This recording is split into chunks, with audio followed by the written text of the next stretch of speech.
Exodus chapter 1. Now these are the names of the children of Israel, which came into Egypt.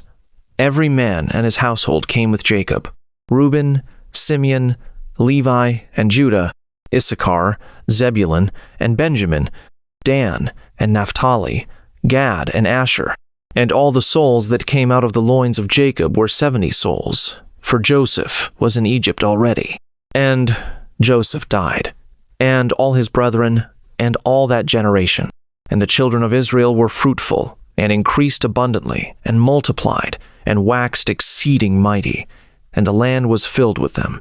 Now there arose up a new king over Egypt, which knew not Joseph. And he said unto his people, Behold, the people of the children of Israel are more and mightier than we.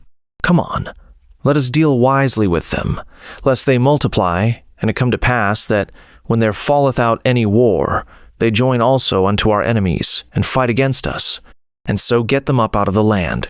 Therefore they did set over them taskmasters to afflict them with their burdens, and they built for Pharaoh treasure cities, Pithom and Ramses. But the more they afflicted them, the more they multiplied and grew, and they were grieved because of the children of Israel. And the Egyptians made the children of Israel to serve with rigor, and they made their lives bitter with hard bondage, in mortar, and in brick, and in all manner of service in the field. All their service wherein they made them serve was with rigor. And the king of Egypt spake to the Hebrew midwives, of which the name of the one was Shiphrah, and the name of the other Puah. And he said, When ye do the office of a midwife to the Hebrew women, and see them upon the stools, if it be a son, then ye shall kill him, but if it be a daughter, then she shall live. But the midwives feared God, and did not, as the king of Egypt commanded them, but saved the men children alive. And the king of Egypt called for the midwives, and said unto them, Why have ye done this thing, and have saved the men children alive? And the midwives said unto Pharaoh, Because the Hebrew women are not as the Egyptian women, for they are lively, and are delivered ere the midwives come in unto them. Therefore God dealt well with the midwives, and the people multiplied, and waxed very mighty. And it came to pass, because the midwives feared God, that he made them houses. And Pharaoh charged all his people, saying, Every son that is born ye shall cast into the river, and every daughter ye shall save alive. Exodus chapter 2. And there went a man of the house of Levi, and took to wife a daughter of Levi. And the woman conceived, and bare a son. And when she saw him that he was a goodly child, she hid him 3 months. And when she could not longer hide him, she took for him an ark of bulrushes, and daubed it with slime and with pitch, and put the child therein, and she laid it in the flags by the river's brink. And his sister stood afar off, to wit what would be done to him. And the daughter of Pharaoh came down to wash herself at the river, and her maidens walked along by the river's side. And when she saw the ark among the flags, she sent her maid to fetch it. And when she had opened it, she saw the child, and behold, the babe wept. And she had compassion on him, and said, This is one of the Hebrews' children. Then said his sister to Pharaoh's daughter, Shall I go and call to thee a nurse of the Hebrew women, that she may nurse the child for thee? And Pharaoh's daughter said to her, Go. And the maid went and called the child's mother. And Pharaoh's daughter said unto her, Take this child away, and nurse it for me, and I will give thee thy wages. And the woman took the child, and nursed it. And the child grew, and she brought him unto Pharaoh's daughter, and he became her son. And she called his name Moses, and she said, Because I drew him out of the water. And it came to pass in those days, when Moses was grown, that he went out unto his brethren, and looked on their burdens. And he spied an Egyptian smiting an Hebrew, one of his brethren. And he looked this way and that way, and when he saw that there was no man, he slew the Egyptian, and hid him in the sand. And when he went out the second day, behold, 2 men of the Hebrews strove together. And he said to him that did the wrong, Wherefore smitest thou thy fellow? And he said, Who made thee a prince and a judge over us? Intendest thou to kill me, as thou killedst the Egyptian? And Moses feared, and said, Surely this thing is known. Now when Pharaoh heard this thing, he sought to slay Moses, But Moses fled from the face of Pharaoh, and dwelt in the land of Midian, and he sat down by a well. Now the priest of Midian had 7 daughters, and they came and drew water, and filled the troughs to water their father's flock. And the shepherds came and drove them away.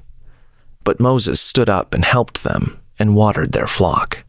And when they came to rule their father, he said, How is it that ye are come so soon today? And they said, An Egyptian delivered us out of the hand of the shepherds, and also drew water enough for us, and watered the flock. And he said unto his daughters, And where is he? Why is it that ye have left the man? Call him, that he may eat bread. And Moses was content to dwell with the man, and he gave Moses Zipporah his daughter. And she bare him a son, and he called his name Gershom, for he said, I have been a stranger in a strange land. And it came to pass in process of time that the king of Egypt died. And the children of Israel sighed by reason of the bondage, and they cried. And their cry came up unto God by reason of the bondage. And God heard their groaning, and God remembered his covenant with Abraham, with Isaac, and with Jacob. And God looked upon the children of Israel, and God had respect unto them. Exodus chapter 3. Now Moses kept the flock of Jethro his father-in-law, the priest of Midian, and he led the flock to the backside of the desert, and came to the mountain of God, even to Horeb. And the angel of the Lord appeared unto him in a flame of fire out of the midst of a bush.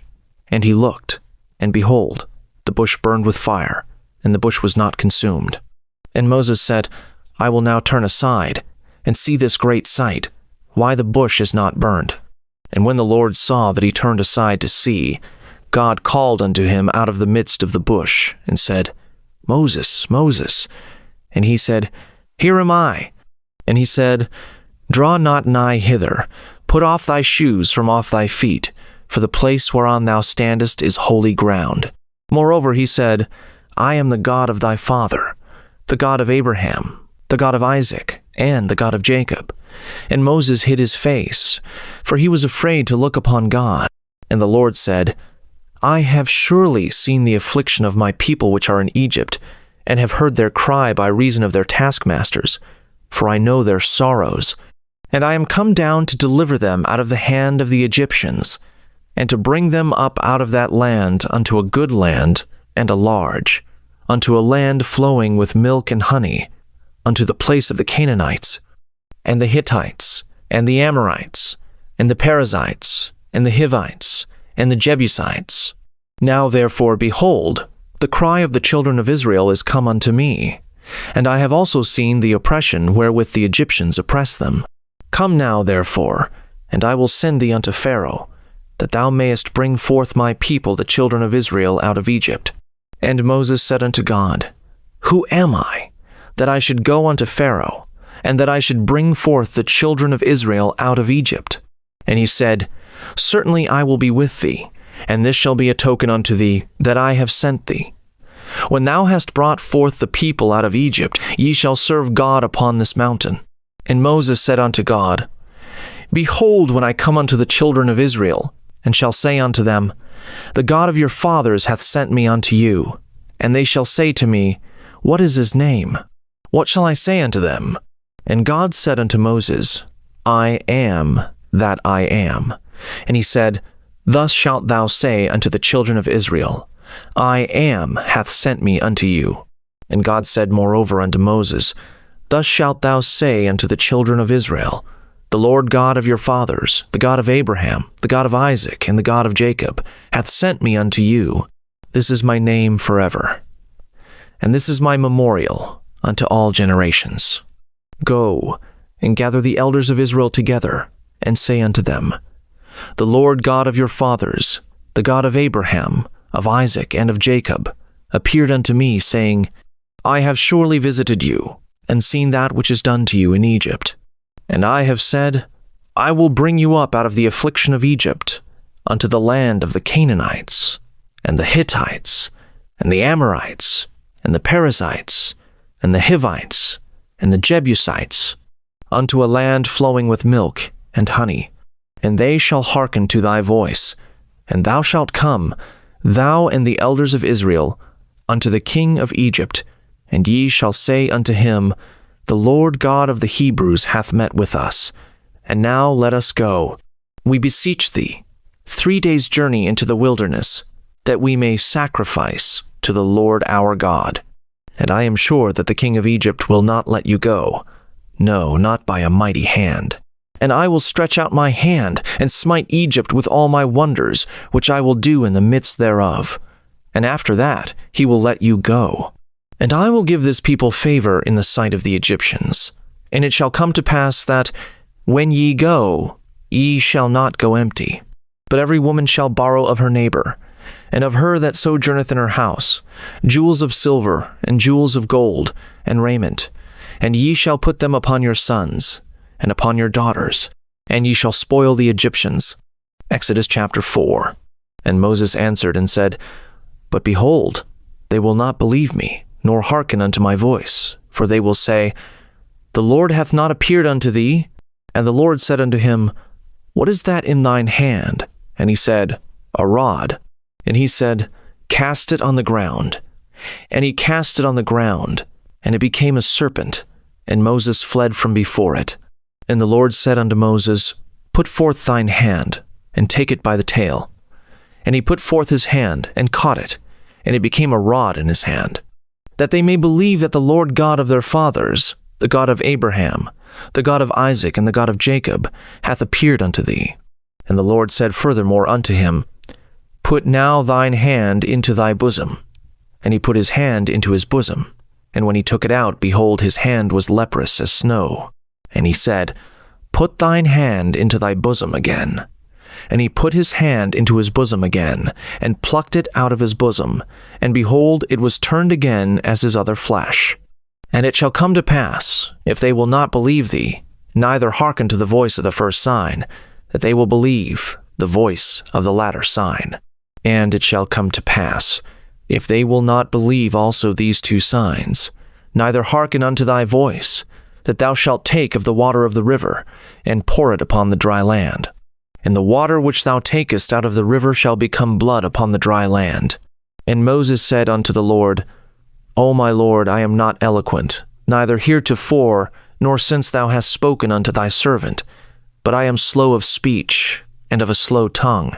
And the Lord said unto him, Who hath made man's mouth? Or who maketh the dumb, or deaf, or the seeing, or the blind? Have not I the Lord? Now therefore go, and I will be with thy mouth, and teach thee what thou shalt say. And he said, O my Lord, send, I pray thee, by the hand of him whom thou wilt send.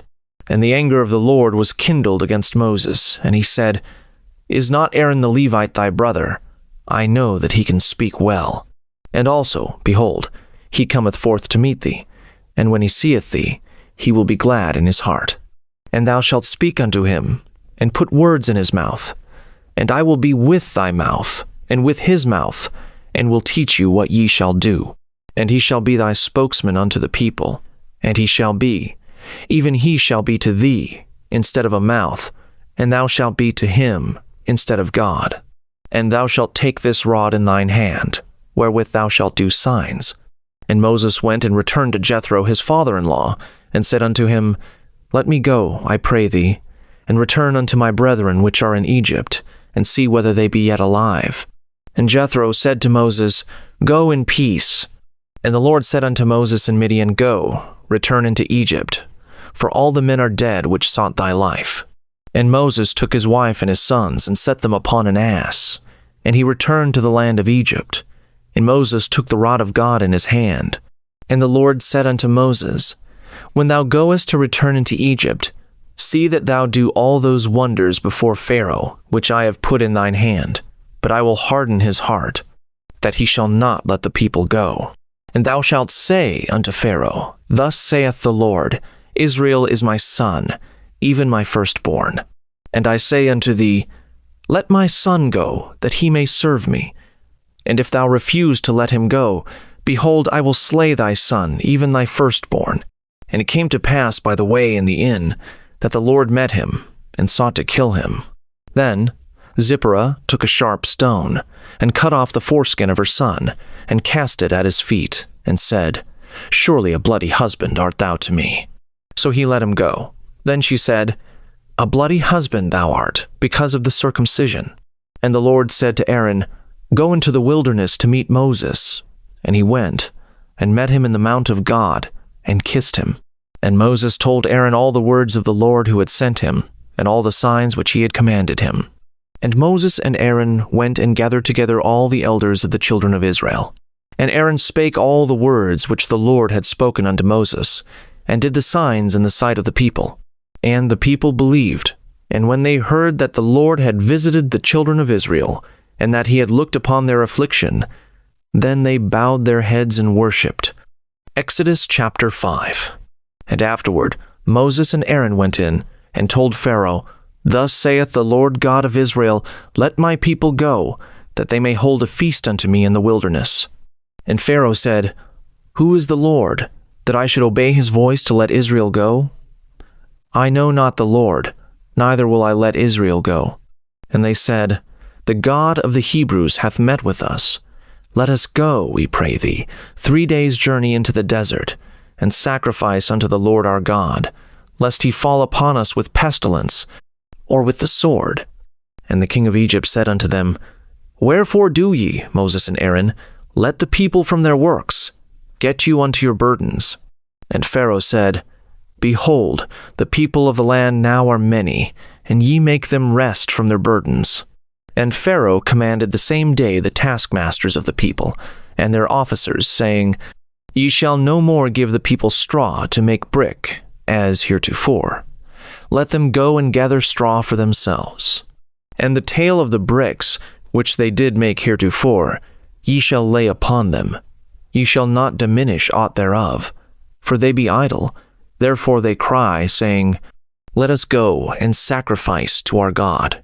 Let their more work be laid upon the men, that they may labor therein, and let them not regard vain words. And the taskmasters of the people went out, and their officers, and they spake to the people, saying, Thus saith Pharaoh, I will not give you straw. Go ye, get you straw where ye can find it, yet not aught of your work shall be diminished. So the people were scattered abroad throughout all the land of Egypt to gather stubble instead of straw. And the taskmasters hasted them, saying, Fulfill your works, your daily tasks, as when there was straw. And the officers of the children of Israel, which Pharaoh's taskmasters had set over them, were beaten, and demanded, Wherefore have ye not fulfilled your task in making brick both yesterday and today, as heretofore? Then the officers of the children of Israel came and cried unto Pharaoh, saying, Wherefore dealest thou thus with thy servants? There is no straw given unto thy servants, and they say to us, Make brick. And behold, thy servants are beaten, but the fault is in thine own people. But he said, Ye are idle, ye are idle. Therefore ye say, Let us go and do sacrifice to the Lord. Go therefore now and work, for there shall no straw be given you, yet shall ye deliver the tale of bricks. And the officers of the children of Israel did see that they were in evil case, after it was said, Ye shall not minish aught from your bricks of your daily task.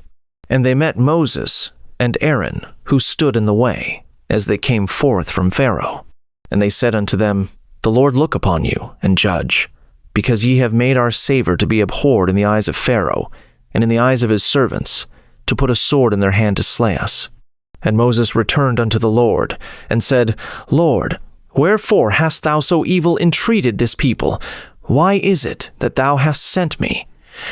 For since I came to Pharaoh to speak in thy name, he hath done evil to this people. Neither hast thou delivered thy people at all. Exodus chapter 6. Then the Lord said unto Moses, Now shalt thou see what I will do to Pharaoh. For with a strong hand shall he let them go, and with a strong hand shall he drive them out of his land. And God spake unto Moses, and said unto him, I am the Lord. And I appeared unto Abraham, unto Isaac, and unto Jacob, by the name of God Almighty. But by my name Jehovah was I not known to them.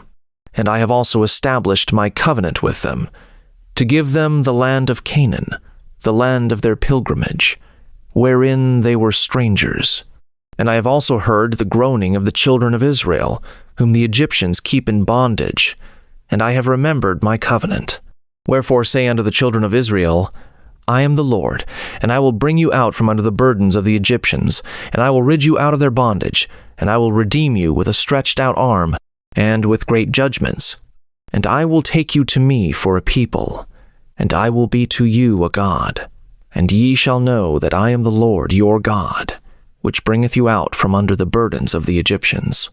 And I will bring you in unto the land, concerning the which I did swear to give it to Abraham, to Isaac, and to Jacob. And I will give it you for an heritage. I am the Lord. And Moses spake so unto the children of Israel. But they hearkened not unto Moses for anguish of spirit, and for cruel bondage. And the Lord spake unto Moses, saying, Go in, speak unto Pharaoh king of Egypt, that he let the children of Israel go out of his land. And Moses spake before the Lord, saying, Behold, the children of Israel have not hearkened unto me. How then shall Pharaoh hear me, who am of uncircumcised lips? And the Lord spake unto Moses and unto Aaron, and gave them a charge unto the children of Israel, and unto Pharaoh king of Egypt, to bring the children of Israel out of the land of Egypt. These be the heads of their fathers' houses, the sons of Reuben, the firstborn of Israel, Hanok, and Palu, Hezron, and Carmi. These be the families of Reuben. And the sons of Simeon, Jemuel, and Jamin, and Ohad, and Jashan, and Zohar, and Shaul, the son of a Canaanitish woman. These are the families of Simeon. And these are the names of the sons of Levi according to their generations, Gershon, and Kohath, and Merari. And the years of the life of Levi were 137 years. The sons of Gershon, Libni, and Shimi, according to their families. And the sons of Kohath, Amram, and Izhar, and Hebron, and Uzziel. And the years of the life of Kohath were 133 years. And the sons of Merari, Mahali, and Mushi. These are the families of Levi according to their generations. And Amram took him Jochebed his father's sister to wife, and she bare him Aaron and Moses. And the years of the life of Amram were 137 years. And the sons of Izhar, Korah, and Nepheg, and Zikri, and the sons of Uzziel, Mishael, and Elzaphan, and Zithri. And Aaron took him Elisheba, daughter of Amminadab, sister of Nashon, to wife, and she bare him Nadab, and Abihu, Eleazar, and Ithamar. And the sons of Korah, Asir, and Elkanah, and Abiasaph. These are the families of the Korhites. And Eleazar Aaron's son took him one of the daughters of Pudiel to wife, and she bare him Phinehas. These are the heads of the fathers of the Levites according to their families. These are that Aaron and Moses, to whom the Lord said, Bring out the children of Israel from the land of Egypt according to their armies.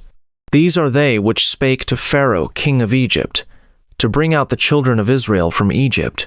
These are that Moses and Aaron. And it came to pass, on the day when the Lord spake unto Moses in the land of Egypt, that the Lord spake unto Moses, saying, I am the Lord. Speak thou unto Pharaoh king of Egypt all that I say unto thee. And Moses said before the Lord, Behold, I am of uncircumcised lips, and how shall Pharaoh hearken unto me? Exodus chapter 7. And the Lord said unto Moses, See, I have made thee a god to Pharaoh, and Aaron thy brother shall be thy prophet. Thou shalt speak all that I command thee, and Aaron thy brother shall speak unto Pharaoh, that he send the children of Israel out of his land. And I will harden Pharaoh's heart, and multiply my signs and my wonders in the land of Egypt. But Pharaoh shall not hearken unto you, that I may lay my hand upon Egypt, and bring forth mine armies, and my people, the children of Israel, out of the land of Egypt by great judgments. And the Egyptians shall know that I am the Lord, when I stretch forth mine hand upon Egypt, and bring out the children of Israel from among them. And Moses and Aaron did as the Lord commanded them, so did they.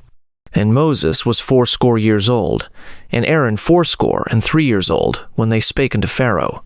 And the Lord spake unto Moses and unto Aaron, saying, When Pharaoh shall speak unto you, saying, Shew a miracle for you, then thou shalt say unto Aaron, Take thy rod and cast it before Pharaoh, and it shall become a serpent. And Moses and Aaron went in unto Pharaoh, and they did so as the Lord had commanded. And Aaron cast down his rod before Pharaoh, and before his servants, and it became a serpent. Then Pharaoh also called the wise men and the sorcerers. Now the magicians of Egypt, they also did in like manner with their enchantments. For they cast down every man his rod, and they became serpents. But Aaron's rod swallowed up their rods. And he hardened Pharaoh's heart, that he hearkened not unto them, as the Lord had said. And the Lord said unto Moses, Pharaoh's heart is hardened, he refuseth to let the people go. Get thee unto Pharaoh in the morning. Lo, he goeth out unto the water, and thou shalt stand by the river's brink against he come. And the rod which was turned to a serpent shalt thou take in thine hand. And thou shalt say unto him, The Lord God of the Hebrews hath sent me unto thee, saying, Let my people go, that they may serve me in the wilderness. And behold, hitherto thou wouldest not hear. Thus saith the Lord, In this thou shalt know that I am the Lord. Behold, I will smite with the rod that is in mine hand upon the waters which are in the river, and they shall be turned to blood. And the fish that is in the river shall die, and the river shall stink, and the Egyptians shall loathe to drink of the water of the river.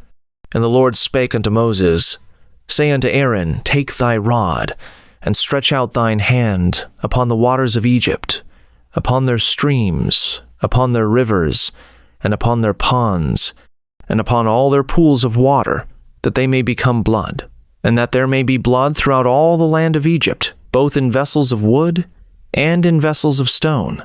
And Moses and Aaron did so, as the Lord commanded, and he lifted up the rod, and smote the waters that were in the river, in the sight of Pharaoh, and in the sight of his servants. And all the waters that were in the river were turned to blood. And the fish that was in the river died, and the river stank, and the Egyptians could not drink of the water of the river, and there was blood throughout all the land of Egypt. And the magicians of Egypt did so with their enchantments, and Pharaoh's heart was hardened, neither did he hearken unto them, as the Lord had said. And Pharaoh turned and went into his house, neither did he set his heart to this also. And all the Egyptians digged round about the river for water to drink, for they could not drink of the water of the river. And 7 days were fulfilled. After that the Lord had smitten the river. Exodus chapter 8. And the Lord spake unto Moses, Go unto Pharaoh, and say unto him, Thus saith the Lord, Let my people go, that they may serve me. And if thou refuse to let them go, behold, I will smite all thy borders with frogs. And the river shall bring forth frogs abundantly, which shall go up, and come into thine house, and into thy bedchamber, and upon thy bed, and into the house of thy servants, and upon thy people, and into thine ovens, and into thy kneading troughs. And the frogs shall come up both on thee, and upon all thy servants. And the Lord spake unto Moses, Say unto Aaron, Stretch forth thine hand with thy rod over the streams, over the rivers, and over the ponds, and cause frogs to come up upon the land of Egypt. And Aaron stretched out his hand over the waters of Egypt, and the frogs came up and covered the land of Egypt.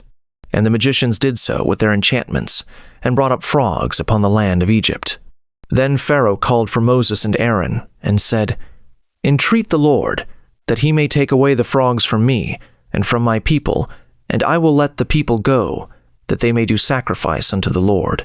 And Moses said unto Pharaoh, Glory over me.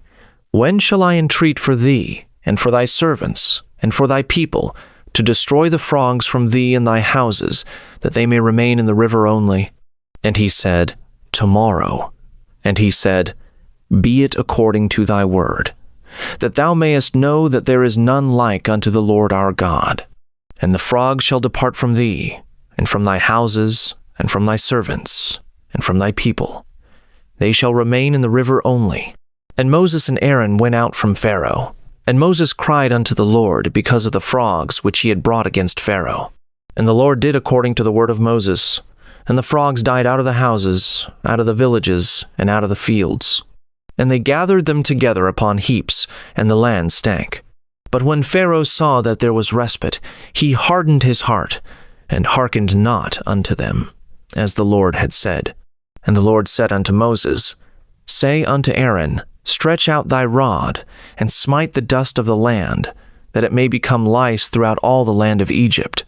And they did so, for Aaron stretched out his hand with his rod, and smote the dust of the earth, and it became lice in man and in beast. All the dust of the land became lice throughout all the land of Egypt. And the magicians did so with their enchantments to bring forth lice, but they could not.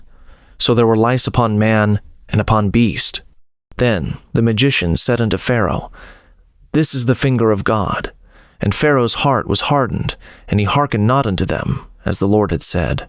And the Lord said unto Moses, Rise up early in the morning, and stand before Pharaoh. Lo, he cometh forth to the water, and say unto him, Thus saith the Lord, Let my people go, that they may serve me. Else, if thou wilt not let my people go, behold, I will send swarms of flies upon thee, and upon thy servants, and upon thy people, and into thy houses, and the houses of the Egyptians shall be full of swarms of flies, and also the ground whereon they are. And I will sever in that day the land of Goshen, in which my people dwell, that no swarms of flies shall be there, to the end thou mayest know that I am the Lord in the midst of the earth. And I will put a division between my people and thy people. Tomorrow shall this sign be. And the Lord did so, and there came a grievous swarm of flies into the house of Pharaoh, and into his servants' houses, and into all the land of Egypt. The land was corrupted by reason of the swarm of flies. And Pharaoh called for Moses and for Aaron, and said, Go ye, sacrifice to your God in the land. And Moses said, It is not meet so to do, for we shall sacrifice the abomination of the Egyptians to the Lord our God. Lo, shall we sacrifice the abomination of the Egyptians before their eyes, and will they not stone us? We will go 3 days' journey into the wilderness, and sacrifice to the Lord our God, as he shall command us. And Pharaoh said, I will let you go, that ye may sacrifice to the Lord your God in the wilderness. Only ye shall not go very far away.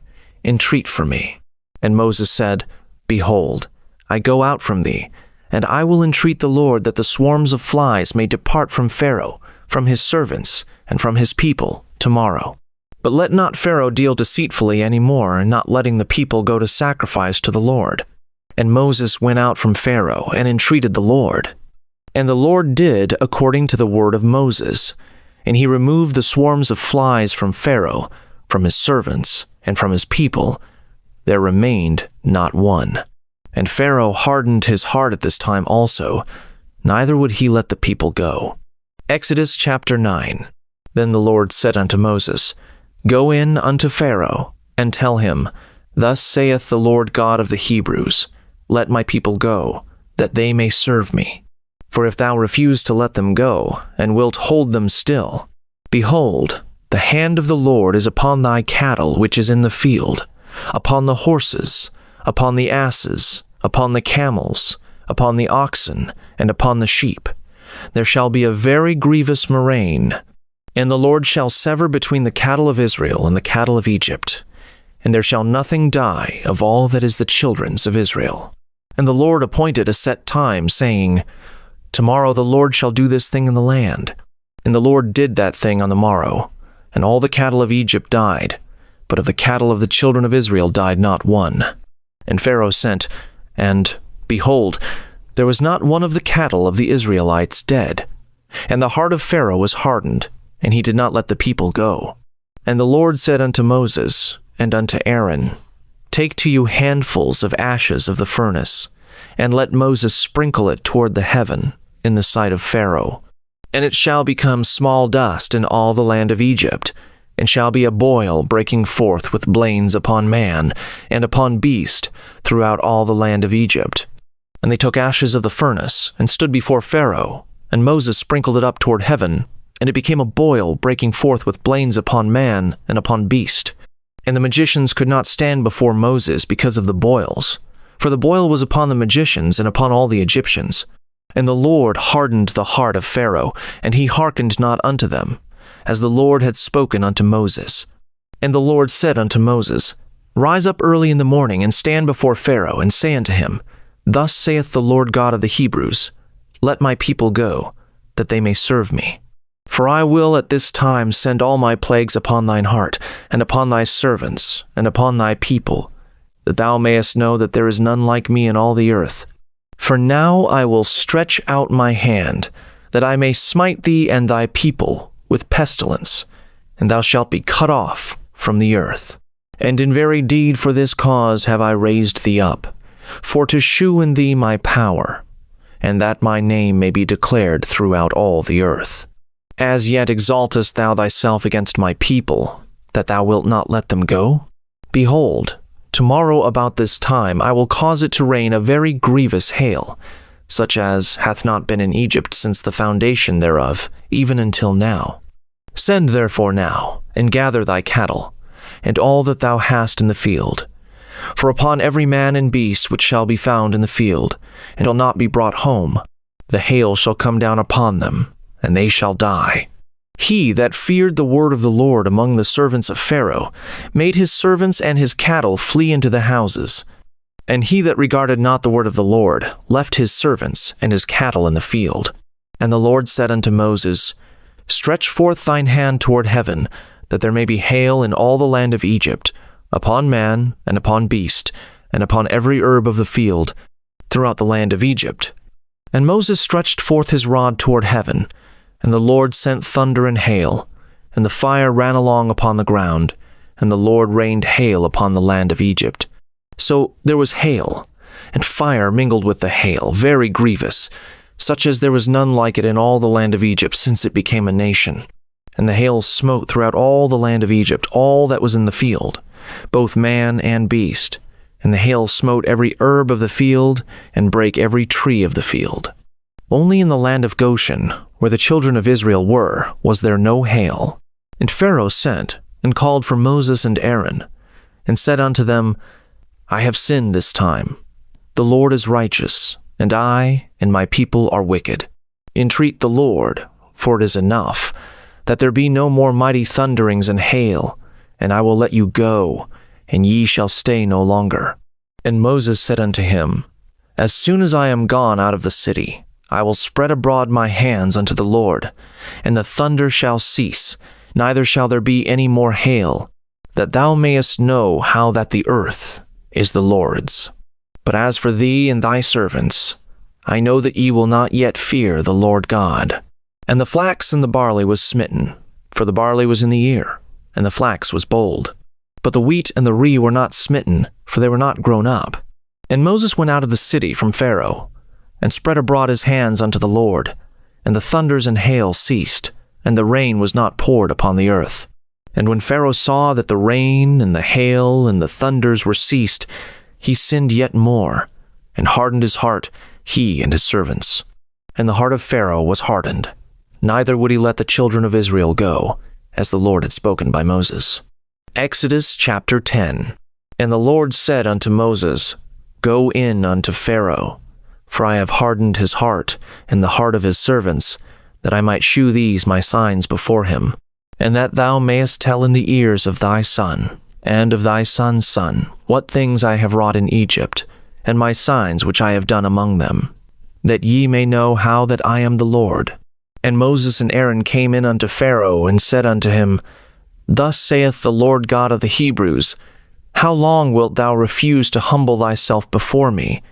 Let my people go, that they may serve me. Else, if thou refuse to let my people go, behold, tomorrow will I bring the locusts into thy coast, and they shall cover the face of the earth, that one cannot be able to see the earth. And they shall eat the residue of that which is escaped, which remaineth unto you from the hail, and shall eat every tree which groweth for you out of the field.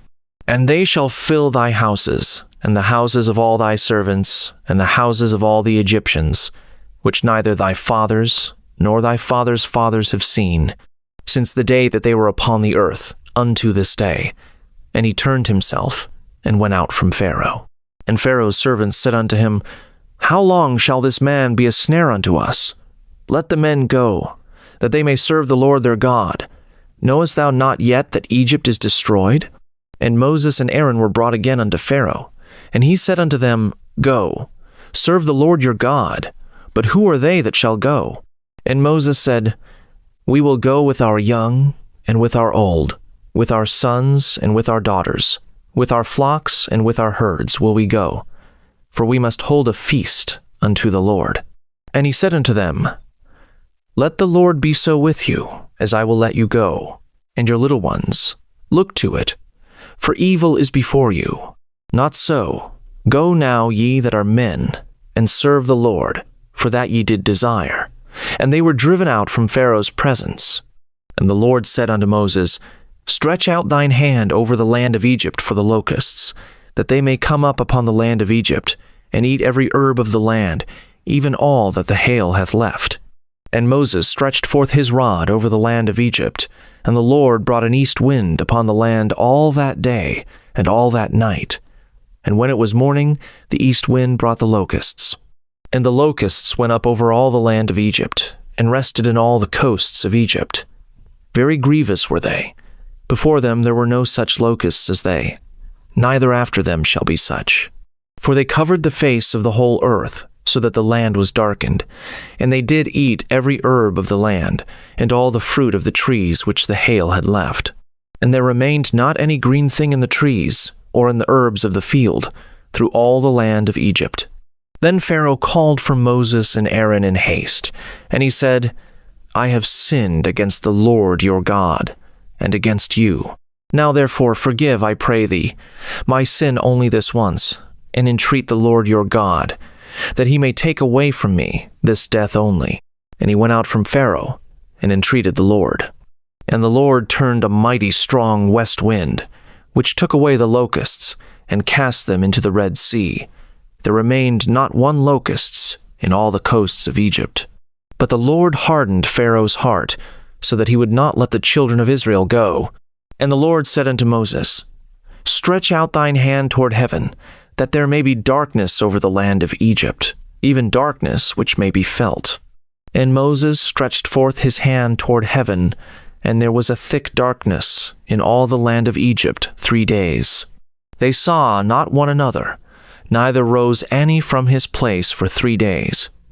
But all the children of Israel had light in their dwellings. And Pharaoh called unto Moses and said, Go ye, serve the Lord, only let your flocks and your herds be stayed, let your little ones also go with you. And Moses said, Thou must give us also sacrifices and burnt offerings, that we may sacrifice unto the Lord our God. Our cattle also shall go with us. There shall not an hoof be left behind, for thereof must we take to serve the Lord our God. And we know not with what we must serve the Lord until we come thither. But the Lord hardened Pharaoh's heart, and he would not let them go. And Pharaoh said unto him, Get thee from me. Take heed to thyself. See my face no more, for in that day thou seest my face thou shalt die. And Moses said, Thou hast spoken well. I will see thy face again no more. Exodus chapter 11. And the Lord said unto Moses, Yet will I bring one plague more upon Pharaoh and upon Egypt. Afterwards he will let you go hence. When he shall let you go, he shall surely thrust you out hence altogether. Speak now in the ears of the people, and let every man borrow of his neighbor, and every woman of her neighbor, jewels of silver and jewels of gold. And the Lord gave the people favor in the sight of the Egyptians. Moreover, the man Moses was very great in the land of Egypt, in the sight of Pharaoh's servants, and in the sight of the people. And Moses said, Thus saith the Lord, About midnight will I go out into the midst of Egypt, and all the firstborn in the land of Egypt shall die, from the firstborn of Pharaoh that sitteth upon his throne, even unto the firstborn of the maidservant that is behind the mill, and all the firstborn of beasts. And there shall be a great cry throughout all the land of Egypt, such as there was none like it, nor shall be like it any more. But against any of the children of Israel shall not a dog move his tongue, against man or beast, that ye may know how that the Lord doth put a difference between the Egyptians and Israel. And all these thy servants shall come down unto me, and bow down themselves unto me, saying, Get thee out, and all the people that follow thee, and after that I will go out. And he went out from Pharaoh in a great anger. And the Lord said unto Moses, Pharaoh shall not hearken unto you, that my wonders may be multiplied in the land of Egypt. And Moses and Aaron did all these wonders before Pharaoh, and the Lord hardened Pharaoh's heart, so that he would not let the children of Israel go out of his land. Exodus chapter 12. And the Lord spake unto Moses and Aaron in the land of Egypt, saying, This month shall be unto you the beginning of months. It shall be the first month of the year to you. Speak ye unto all the congregation of Israel, saying, In the 10th day of this month they shall take to them every man a lamb, according to the house of their fathers, a lamb for an house. And if the household be too little for the lamb, let him and his neighbor next unto his house take it according to the number of the souls. Every man according to his eating shall make your count for the lamb. Your lamb shall be without blemish, a male of the first year. Ye shall take it out from the sheep or from the goats, and ye shall keep it up until the 14th day of the same month. And the whole assembly of the congregation of Israel shall kill it in the evening. And they shall take of the blood, and strike it on the 2 side posts, and on the upper door post of the houses, wherein they shall eat it. And they shall eat the flesh in that night, roast with fire and unleavened bread, and with bitter herbs they shall eat it. Eat not of it raw, nor sodden at all with water, but roast with fire, his head with his legs, and with the purtenance thereof. And ye shall let nothing of it remain until the morning, and that which remaineth of it until the morning ye shall burn with fire. And thus shall ye eat it, with your loins girded, your shoes on your feet, and your staff in your hand. And ye shall eat it in haste. It is the Lord's Passover. For I will pass through the land of Egypt this night, and will smite all the firstborn in the land of Egypt, both man and beast. And against all the gods of Egypt I will execute judgment. I am the Lord. And the blood shall be to you for a token upon the houses where ye are. And when I see the blood, I will pass over you, and the plague shall not be upon you to destroy you, when I smite the land of Egypt. And this day shall be unto you for a memorial, and ye shall keep it a feast to the Lord throughout your generations. Ye shall keep it a feast by an ordinance forever. 7 days shall ye eat unleavened bread. Even the first day ye shall put away leaven out of your houses. For whosoever eateth leavened bread from the first day until the 7th day, that soul shall be cut off from Israel. And in the first day there shall be an holy convocation, and in the 7th day there shall be an holy convocation to you. No manner of work shall be done in them, save that which every man must eat, that only may be done of you. And ye shall observe the feast of unleavened bread. For in this selfsame day have I brought your armies out of the land of Egypt. Therefore shall ye observe this day in your generations by an ordinance forever.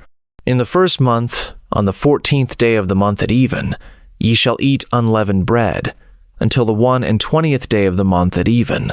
7 days shall there be no leaven found in your houses. For whosoever eateth that which is leavened, even that soul shall be cut off from the congregation of Israel, whether he be a stranger or born in the land. Ye shall eat nothing leavened. In all your habitations shall ye eat unleavened bread. Then Moses called for all the elders of Israel, and said unto them, Draw out, and take you a lamb according to your families, and kill the Passover. And ye shall take a bunch of hyssop, and dip it in the blood that is in the basin, and strike the lintel and the 2 side posts with the blood that is in the basin. And none of you shall go out at the door of his house until the morning.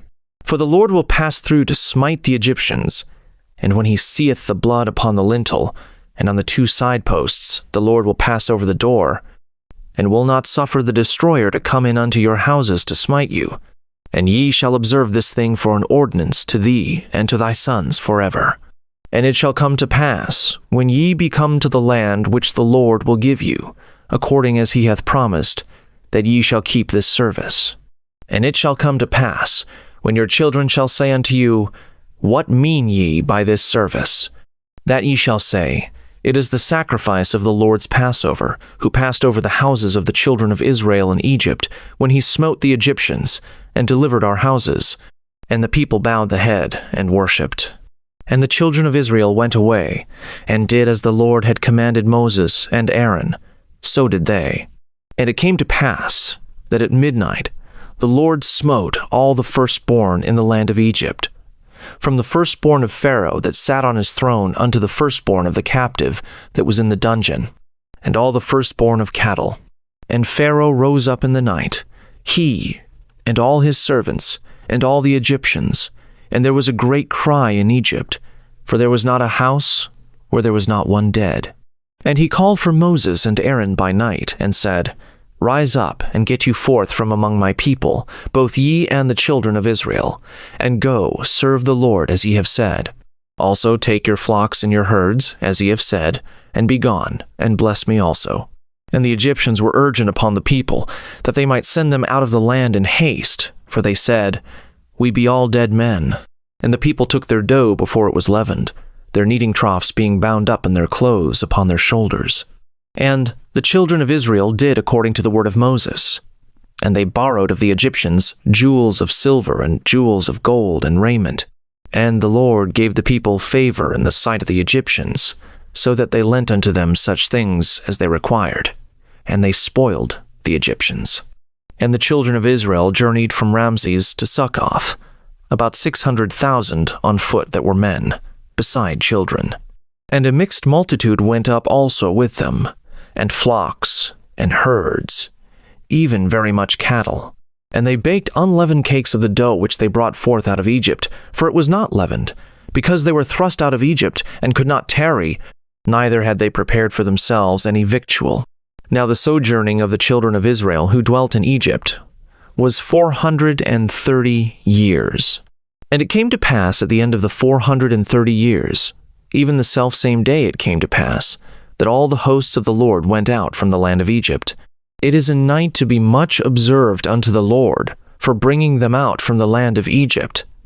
This is that night of the Lord to be observed of all the children of Israel in their generations. And the Lord said unto Moses and Aaron, This is the ordinance of the Passover. There shall no stranger eat thereof, but every man's servant that is bought for money, when thou hast circumcised him, then shall he eat thereof. A foreigner and an hired servant shall not eat thereof. In one house shall it be eaten.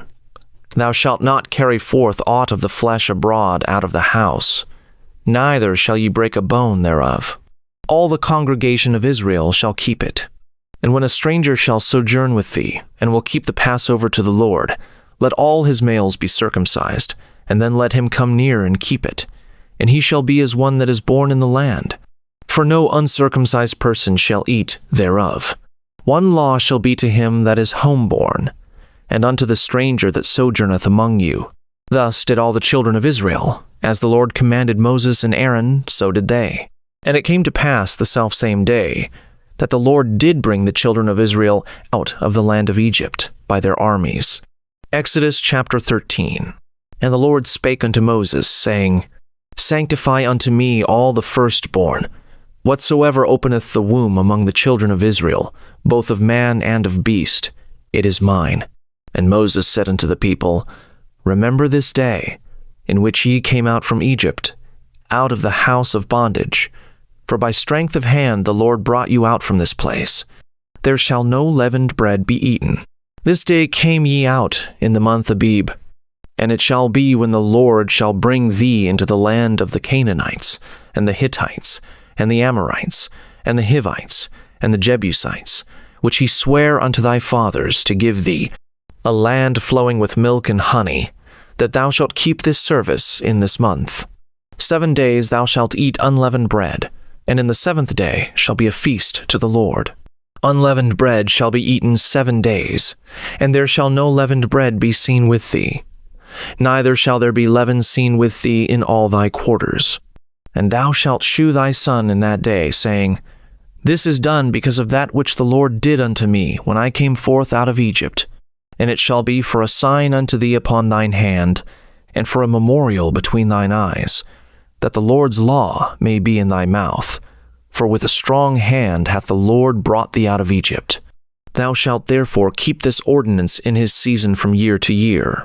And it shall be when the Lord shall bring thee into the land of the Canaanites, as he sware unto thee and to thy fathers, and shall give it thee, that thou shalt set apart unto the Lord all that openeth the matrix, and every firstling that cometh of a beast which thou hast, the males shall be the Lord's.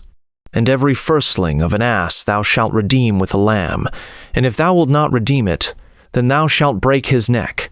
And all the firstborn of man among thy children shalt thou redeem. And it shall be when thy son asketh thee in time to come, saying, What is this? That thou shalt say unto him, By strength of hand the Lord brought us out from Egypt, from the house of bondage. And it came to pass, when Pharaoh would hardly let us go, that the Lord slew all the firstborn in the land of Egypt, both the firstborn of man and the firstborn of beast. Therefore I sacrifice to the Lord all that openeth the matrix, being males. But all the firstborn of my children I redeem. And it shall be for a token upon thine hand, and for frontlets between thine eyes. For by strength of hand the Lord brought us forth out of Egypt. And it came to pass, when Pharaoh had let the people go, that God led them not through the way of the land of the Philistines, although that was near. For God said, Lest peradventure the people repent when they see war, and they return to Egypt. But God led the people about, through the way of the wilderness of the Red Sea, and the children of Israel went up harnessed out of the land of Egypt. And Moses took the bones of Joseph with him, for he had straitly sworn the children of Israel, saying, God will surely visit you, and ye shall carry up my bones away hence with you. And they took their journey from Succoth, and encamped in Etham in the edge of the wilderness. And the Lord went before them by day in a pillar of a cloud, to lead them the way, and by night in a pillar of fire, to give them light, to go by day and night. He took not away the pillar of the cloud by day, nor the pillar of fire by night, from before the people. Exodus chapter 14. And the Lord spake unto Moses, saying, Speak unto the children of Israel, that they turn and encamp before Pihahiroth, between Migdol and the sea, over against Baalzephon, before it shall ye encamp by the sea. For Pharaoh will say of the children of Israel, They are entangled in the land, the wilderness hath shut them in. And I will harden Pharaoh's heart, that he shall follow after them. And I will be honored upon Pharaoh and upon all his host, that the Egyptians may know that I am the Lord. And they did so. And it was told the king of Egypt that the people fled. And the heart of Pharaoh and of his servants was turned against the people. And they said, Why have we done this, that we have let Israel go from serving us? And he made ready his chariot, and took his people with him. And he took 600 chosen chariots, and all the chariots of Egypt, and captains over every one of them. And the Lord hardened the heart of Pharaoh king of Egypt, and he pursued after the children of Israel. And the children of Israel went out with an high hand. But the Egyptians pursued after them all the horses and chariots of Pharaoh, and his horsemen, and his army, and overtook them encamping by the sea, beside Pihahiroth, before Baalzephon. And when Pharaoh drew nigh, the children of Israel lifted up their eyes, and behold, the Egyptians marched after them, and they were sore afraid. And the children of Israel cried out unto the Lord.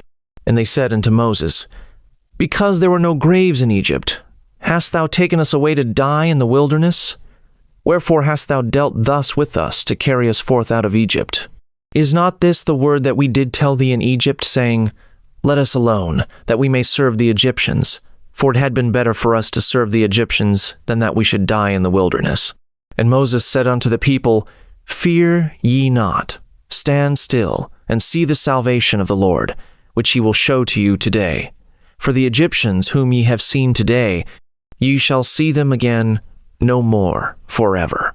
The Lord shall fight for you, and ye shall hold your peace. And the Lord said unto Moses, Wherefore criest thou unto me? Speak unto the children of Israel, that they go forward.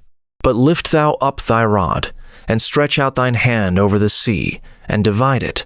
And the children of Israel shall go on dry ground through the midst of the sea. And I, behold, I will harden the hearts of the Egyptians, and they shall follow them. And I will get me honor upon Pharaoh, and upon all his host, upon his chariots, and upon his horsemen. And the Egyptians shall know that I am the Lord, when I have gotten me honor upon Pharaoh, upon his chariots, and upon his horsemen. And the angel of God, which went before the camp of Israel, removed and went behind them. And the pillar of the cloud went from before their face, and stood behind them. And it came between the camp of the Egyptians and the camp of Israel, and it was a cloud and darkness to them, but it gave light by night to these, so that the one came not near the other all the night. And Moses stretched out his hand over the sea, and the Lord caused the sea to go back by a strong east wind all that night, and made the sea dry land, and the waters were divided. And the children of Israel went into the midst of the sea upon the dry ground, and the waters were a wall unto them on their right hand, and on their left.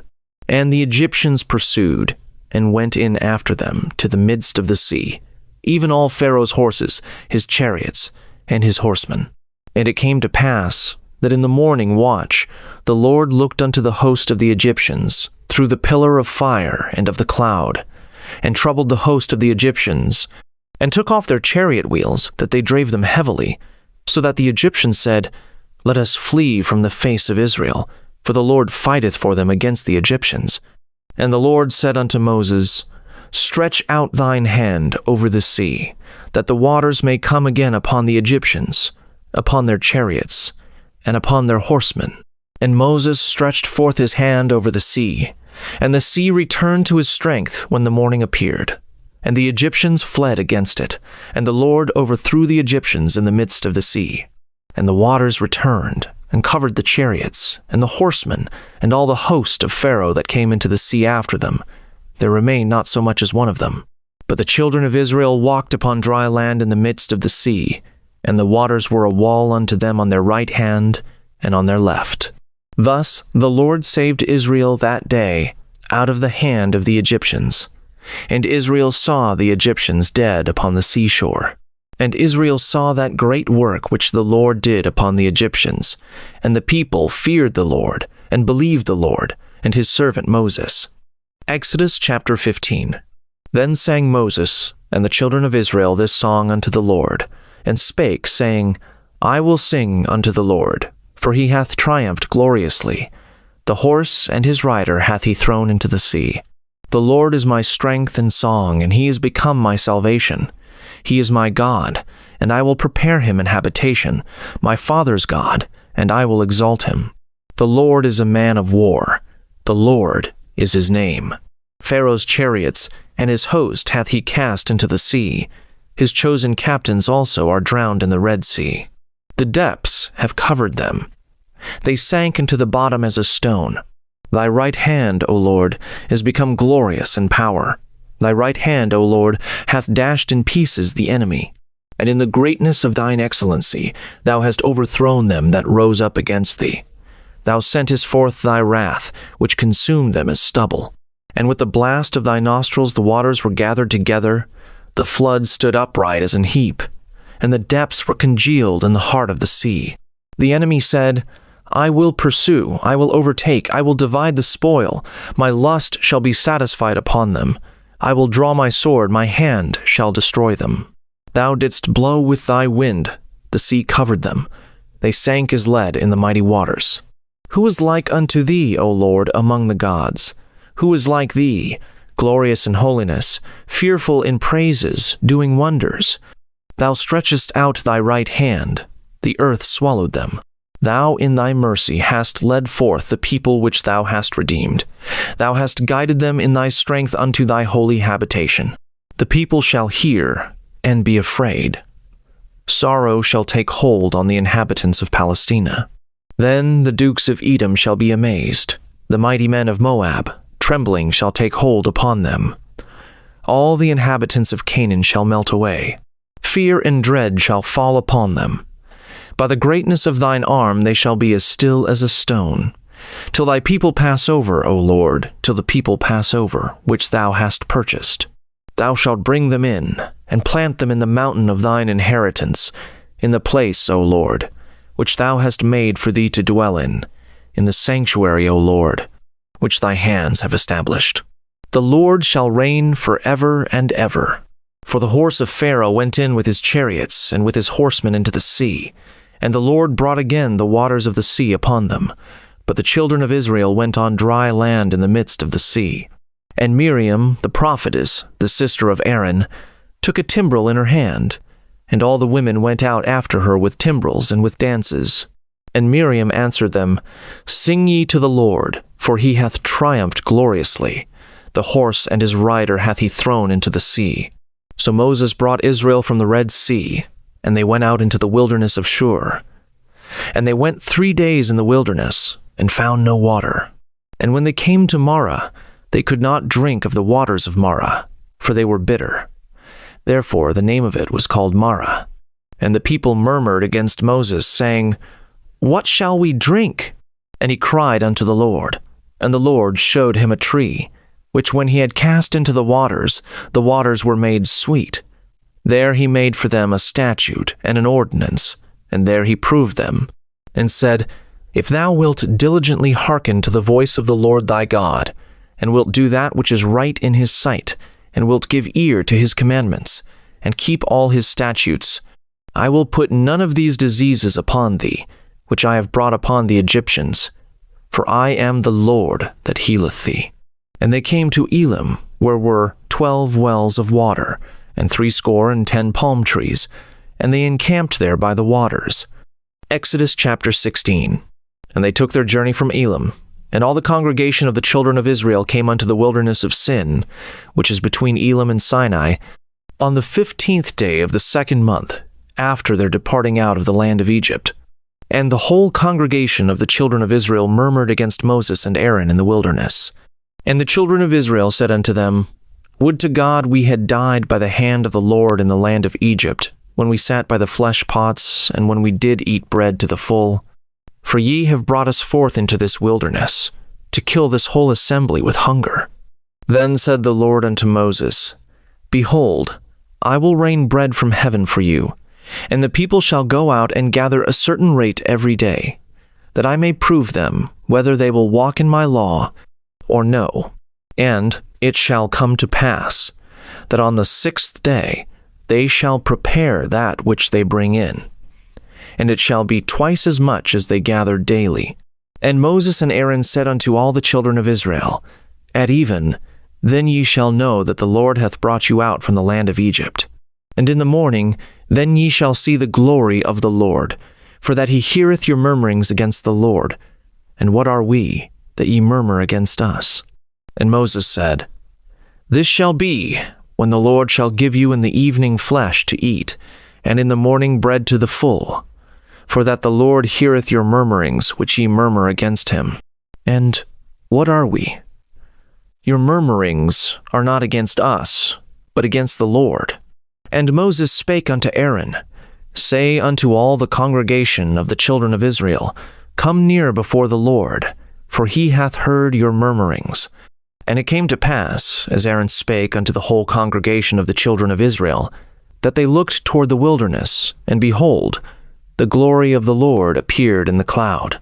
And the Lord spake unto Moses, saying, I have heard the murmurings of the children of Israel. Speak unto them, saying, At even ye shall eat flesh, and in the morning ye shall be filled with bread, and ye shall know that I am the Lord your God. And it came to pass, that at even the quails came up, and covered the camp, and in the morning the dew lay round about the host. And when the dew that lay was gone up, behold, upon the face of the wilderness there lay a small round thing, as small as the hoarfrost on the ground. And when the children of Israel saw it, they said one to another, It is manna, for they wist not what it was. And Moses said unto them, This is the bread which the Lord hath given you to eat. This is the thing which the Lord hath commanded. Gather of it every man according to his eating, an omer for every man, according to the number of your persons. Take ye every man for them which are in his tents. And the children of Israel did so, and gathered, some more, some less. And when they did meet it with an omer, he that gathered much had nothing over, and he that gathered little had no lack. They gathered every man according to his eating. And Moses said, Let no man leave of it till the morning. Notwithstanding, they hearkened not unto Moses, but some of them left of it until the morning, and it bred worms and stank. And Moses was wroth with them. And they gathered it every morning, every man according to his eating. And when waxed hot, it melted. And it came to pass that on the 6th day they gathered twice as much bread, 2 omers for one man. And all the rulers of the congregation came and told Moses. And he said unto them, This is that which the Lord hath said, Tomorrow is the rest of the holy Sabbath unto the Lord. Bake that which ye will bake today, and seethe that ye will seethe.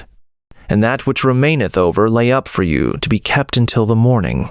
And they laid it up till the morning, as Moses bade, and it did not stink, neither was there any worm therein. And Moses said, Eat that today, for today is a Sabbath unto the Lord. Today ye shall not find it in the field. 6 days ye shall gather it.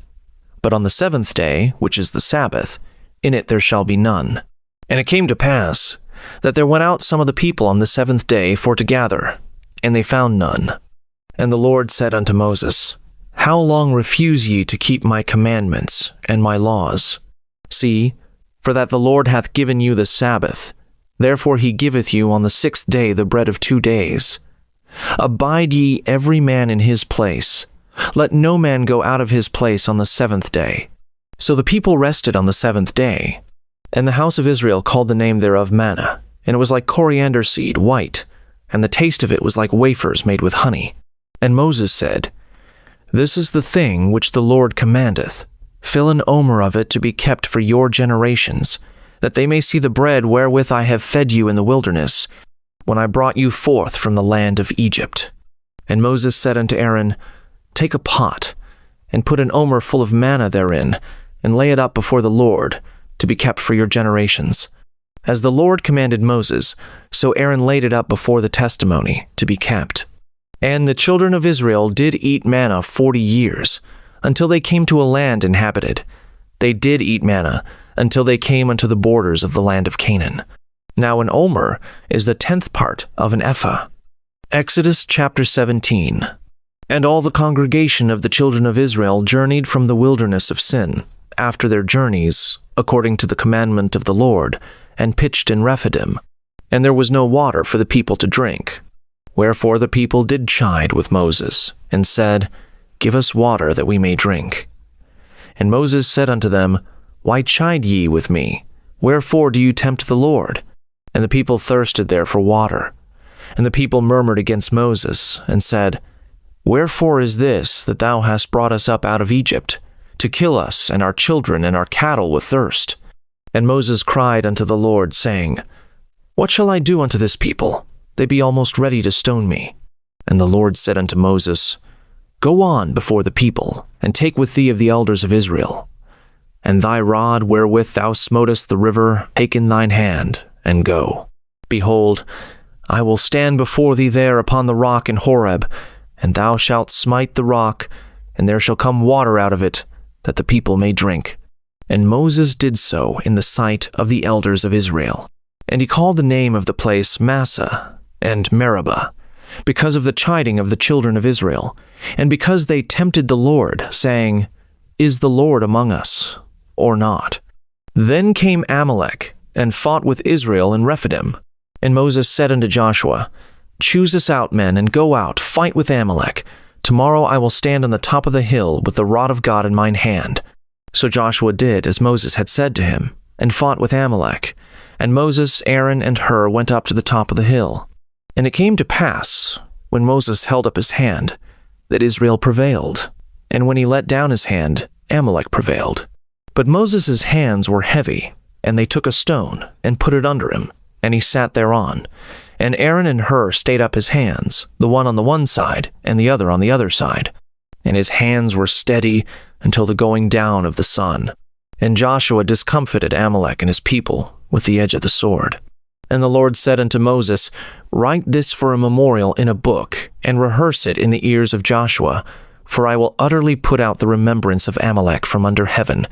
And Moses built an altar, and called the name of it Jehovah Nissi. For he said, Because the Lord hath sworn that the Lord will have war with Amalek from generation to generation. Exodus chapter 18. When Jethro, the priest of Midian, Moses' father-in-law, heard of all that God had done for Moses, and for Israel his people, and that the Lord had brought Israel out of Egypt, then Jethro, Moses' father-in-law, took Zipporah, Moses' wife, after he had sent her back, and her 2 sons, of which the name of the one was Gershom, for he said, I have been an alien in a strange land. and the name of the other was Eleazar. For the God of my father, said he, was mine help, and delivered me from the sword of Pharaoh. And Jethro, Moses' father-in-law, came with his sons and his wife unto Moses into the wilderness, where he encamped at the mount of God. And he said unto Moses, I, thy father-in-law, Jethro, am come unto thee, and thy wife, and her 2 sons with her. And Moses went out to meet his father-in-law, and did obeisance, and kissed him. And they asked each other of their welfare, and they came into the tent. And Moses told his father-in-law all that the Lord had done unto Pharaoh, and to the Egyptians for Israel's sake, and all the travail that had come upon them by the way, and how the Lord delivered them. And Jethro rejoiced for all the goodness which the Lord had done to Israel, whom he had delivered out of the hand of the Egyptians. And Jethro said, Blessed be the Lord, who hath delivered you out of the hand of the Egyptians, and out of the hand of Pharaoh, who hath delivered the people from under the hand of the Egyptians. Now I know that the Lord is greater than all gods. For in the thing wherein they dealt proudly, he was above them. And Jethro, Moses' father-in-law, took a burnt offering and sacrifices for God. And Aaron came, and all the elders of Israel, to eat bread with Moses' father-in-law before God. And it came to pass on the morrow that Moses sat to judge the people, and the people stood by Moses from the morning unto the evening. And when Moses' father-in-law saw all that he did to the people, he said, What is this thing that thou doest to the people? Why sittest thou thyself alone? And all the people stand by thee from morning unto even. And Moses said unto his father-in-law, Because the people come unto me to inquire of God. When they have a matter, they come unto me, and I judge between one and another. And I do make them know the statutes of God and his laws. And Moses his father-in-law said unto him, The thing that thou doest is not good. Thou wilt surely wear away, both thou, and this people that is with thee. For this thing is too heavy for thee. Thou art not able to perform self alone. Hearken now unto my voice. I will give thee counsel, and God shall be with thee. Be thou for the people to God. Ward that thou mayest bring the causes unto God. And thou shalt teach them ordinances and laws, and shalt shew them the way wherein they must walk, and the work that they must do. Moreover, thou shalt provide out of all the people able men, such as fear God, men of truth, hating covetousness, and place such over them to be rulers of thousands, and rulers of hundreds, rulers of 50s, and rulers of 10s. And let them judge the people at all seasons. And it shall be, that every great matter they shall bring unto thee, but every small matter they shall judge. So shall it be easier for thyself, and they shall bear the burden with thee. If thou shalt do this thing, and God command thee so, then thou shalt be able to endure, and all this people shall also go to their place in peace. So Moses hearkened to the voice of his father-in-law, and did all that he had said. And Moses chose able men out of all Israel, and made them heads over the people, rulers of thousands, rulers of hundreds, rulers of 50s, and rulers of 10s. And they judged the people at all seasons. The hard causes they brought unto Moses, but every small matter they judged themselves. And Moses let his father-in-law depart, and he went his way into his own land. Exodus chapter 19. In the 3rd month, when the children of Israel were gone forth out of the land of Egypt, the same day came they into the wilderness of Sinai. For they were departed from Rephidim, and were come to the desert of Sinai, and had pitched in the wilderness, and there Israel camped before the mount. And Moses went up unto God, and the Lord called unto him out of the mountain, saying, Thus shalt thou say to the house of Jacob, and tell the children of Israel, Ye have seen what I did unto the Egyptians, and how I bare you on eagle's wings, and brought you unto myself. Now therefore, if ye will obey my voice indeed, and keep my covenant, then ye shall be a peculiar treasure unto me above all people, for all the earth is mine. And ye shall be unto me a kingdom of priests, and an holy nation. These are the words which thou shalt speak unto the children of Israel. And Moses came and called for the elders of the people, and laid before their faces all these words which the Lord commanded him. And all the people answered together and said, All that the Lord hath spoken we will do. And Moses returned the words of the people unto the Lord. And the Lord said unto Moses, Lo, I come unto thee in a thick cloud, that the people may hear when I speak with thee, and believe thee forever. And Moses told the words of the people unto the Lord.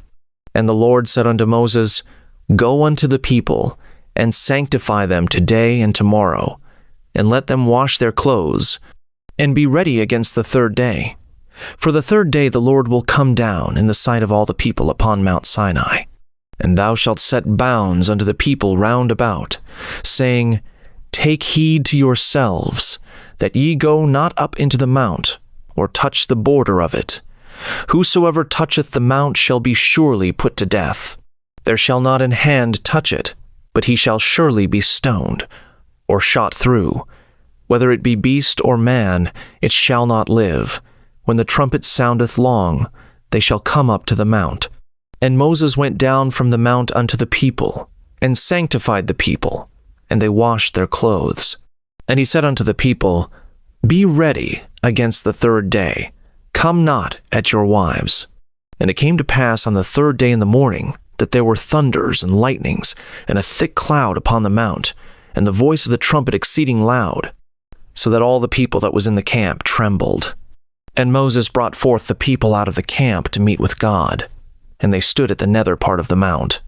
And Mount Sinai was altogether on a smoke, because the Lord descended upon it in fire, and the smoke thereof ascended as the smoke of a furnace, and the whole mount quaked greatly. And when the voice of the trumpet sounded long and waxed louder and louder, Moses spake, and God answered him by a voice. And the Lord came down upon Mount Sinai, on the top of the mount. And the Lord called Moses up to the top of the mount, and Moses went up. And the Lord said unto Moses, Go down, charge the people, lest they break through unto the Lord to gaze, and many of them perish. And let the priests also, which come near to the Lord, sanctify themselves, lest the Lord break forth upon them. And Moses said unto the Lord, The people cannot come up to Mount Sinai, for thou chargedst us, saying, Set bounds about the mount, and sanctify it. And the Lord said unto him, Away, get thee down, and thou shalt come up, thou and Aaron with thee. But let not the priests and the people break through to come up unto the Lord, lest he break forth upon them. So Moses went down unto the people, and spake unto them. Exodus chapter 20. And God spake all these words, saying, I am the Lord thy God, which have brought thee out of the land of Egypt, out of the house of bondage. Thou shalt have no other gods before me. Thou shalt not make unto thee any graven image, or any likeness of any thing that is in heaven above, or that is in the earth beneath, or that is in the water under the earth. Thou shalt not bow down thyself to them, nor serve them. For I, the Lord thy God, am a jealous God, visiting the iniquity of the fathers upon the children, unto the third and fourth generation of them that hate me, and showing mercy unto thousands of them that love me, and keep my commandments. Thou shalt not take the name of the Lord thy God in vain, for the Lord will not hold him guiltless that taketh his name in vain. Remember the Sabbath day, to keep it holy. 6 days shalt thou labor, and do all thy work. But the seventh day is the Sabbath of the Lord thy God. In it thou shalt not do any work, thou, nor thy son, nor thy daughter, thy manservant, nor thy maidservant, nor thy cattle, nor thy stranger that is within thy gates.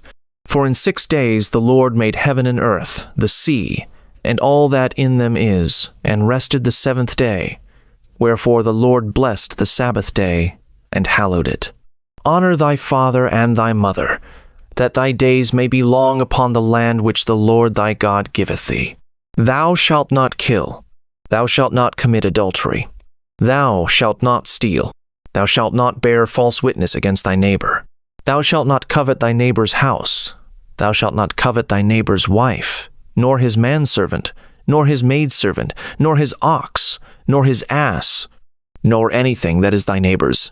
And all the people saw the thunderings, and the lightnings, and the noise of the trumpet, and the mountain smoking.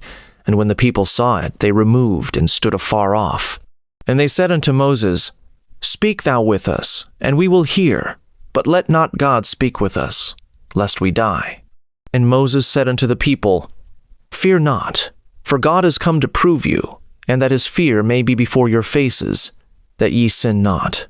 And the people stood afar off, and Moses drew near unto the thick darkness where God was.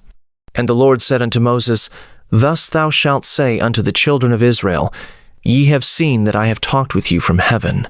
Ye shall not make with me gods of silver, neither shall ye make unto you gods of gold.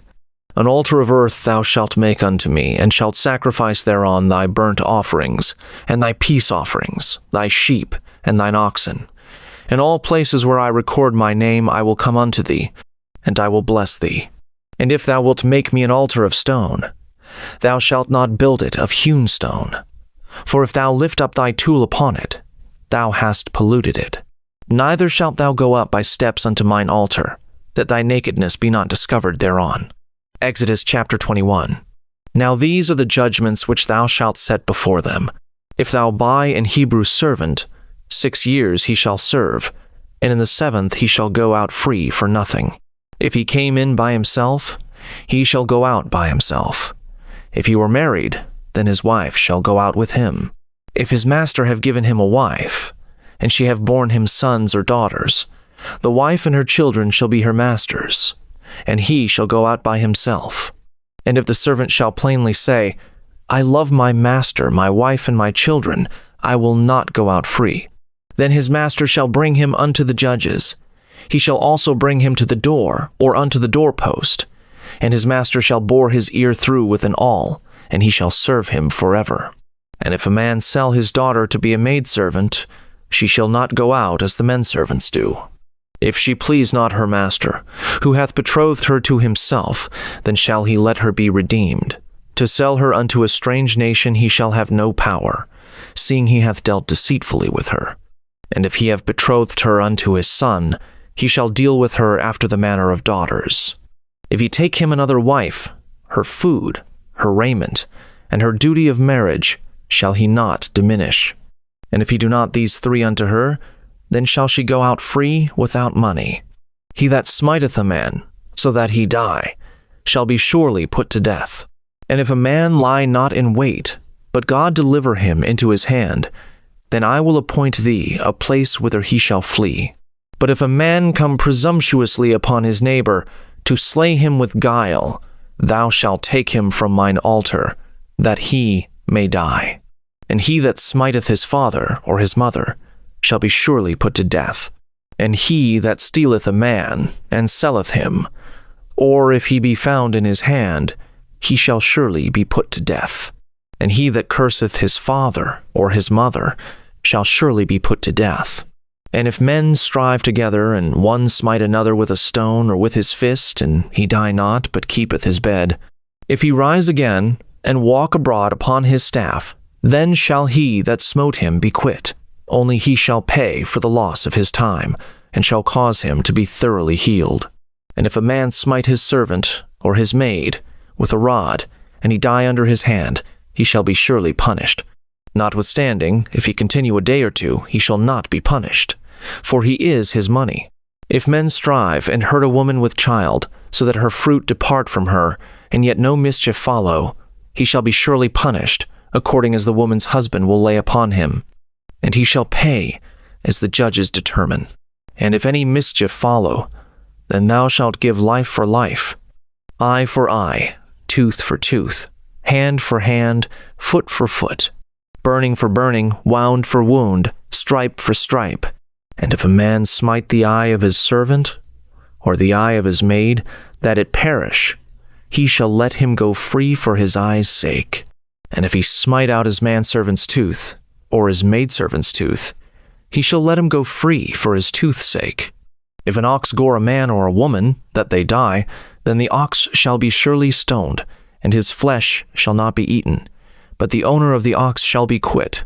But if the ox were wont to push with his horn in time past, and it hath been testified to his owner, and he hath not kept him in, but that he hath killed a man or a woman, the ox shall be stoned, and his owner also shall be put to death.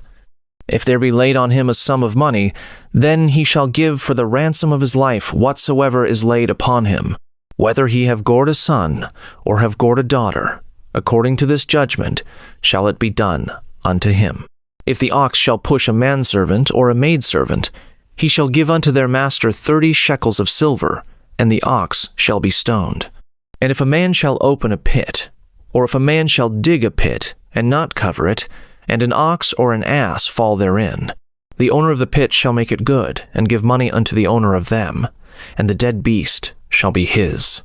And if one man's ox hurt another's that he die, then they shall sell the live ox, and divide the money of it. And the dead ox also they shall divide. Or if it be known that the ox hath used to push in time past, and his owner hath not kept him in, he shall surely pay ox for ox, and the dead shall be his own. Exodus chapter 22. If a man shall steal an ox, or a sheep, and kill it, or sell it, he shall restore 5 oxen for an ox, and 4 sheep for a sheep. If a thief be found breaking up, and be smitten that he die, there shall no blood be shed for him. If the sun be risen upon him, there shall be blood shed for him, for he should make full restitution. If he have nothing, then he shall be sold for his theft. If the theft be certainly found in his hand alive, whether it be ox or ass or sheep, he shall restore double. If a man shall cause a field or vineyard to be eaten, and shall put in his beast, and shall feed in another man's field, of the best of his own field, and of the best of his own vineyard, shall he make restitution.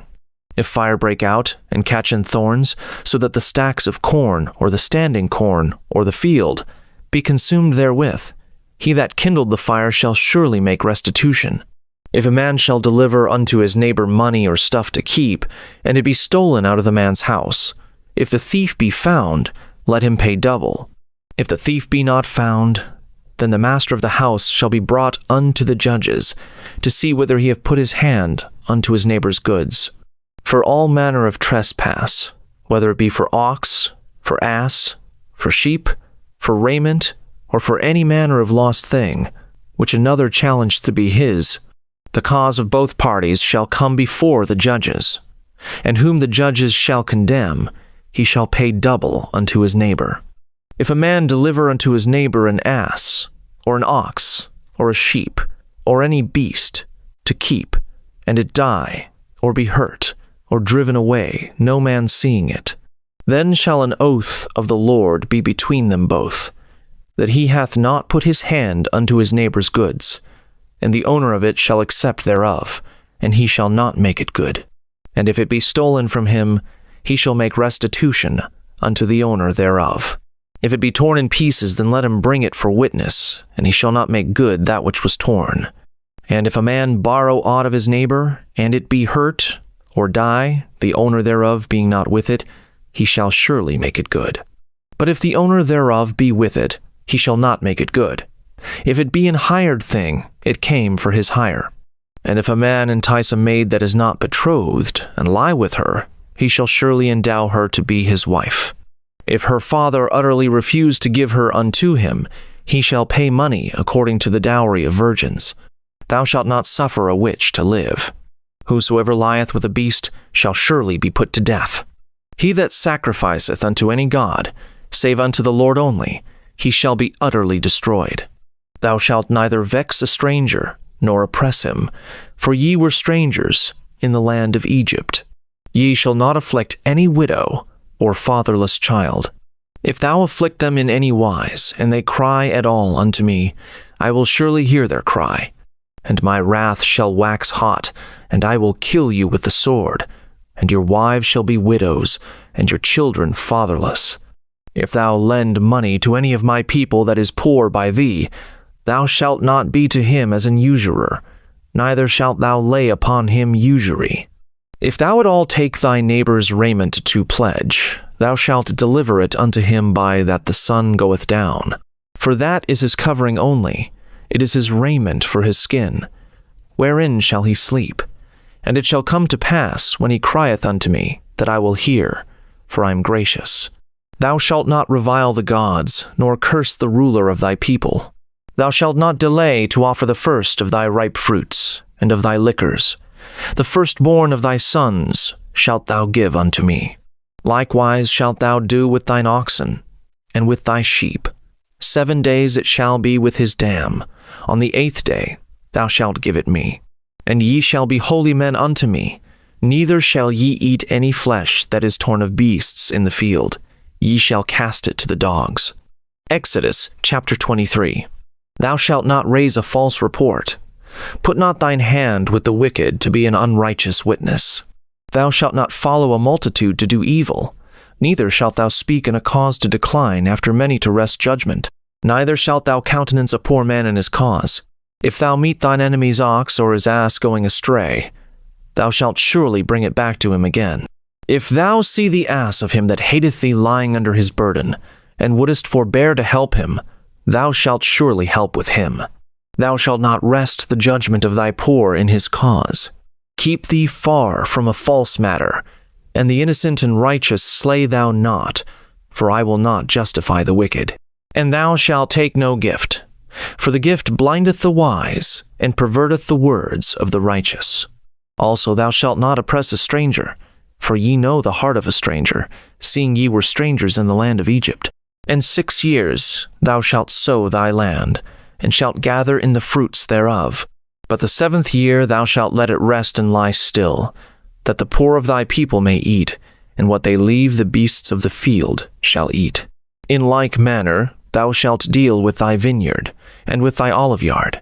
6 days thou shalt do thy work, and on the 7th day thou shalt rest, that thine ox and thine ass may rest, and the son of thy handmaid, and the stranger may be refreshed. And in all things that I have said unto you be circumspect, and make no mention of the name of other gods, neither let it be heard out of thy mouth.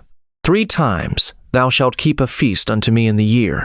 Thou shalt keep the feast of unleavened bread. Thou shalt eat unleavened bread 7 days, as I commanded thee, in the time appointed of the month Abib, for in it thou camest out from Egypt, and none shall appear before me empty.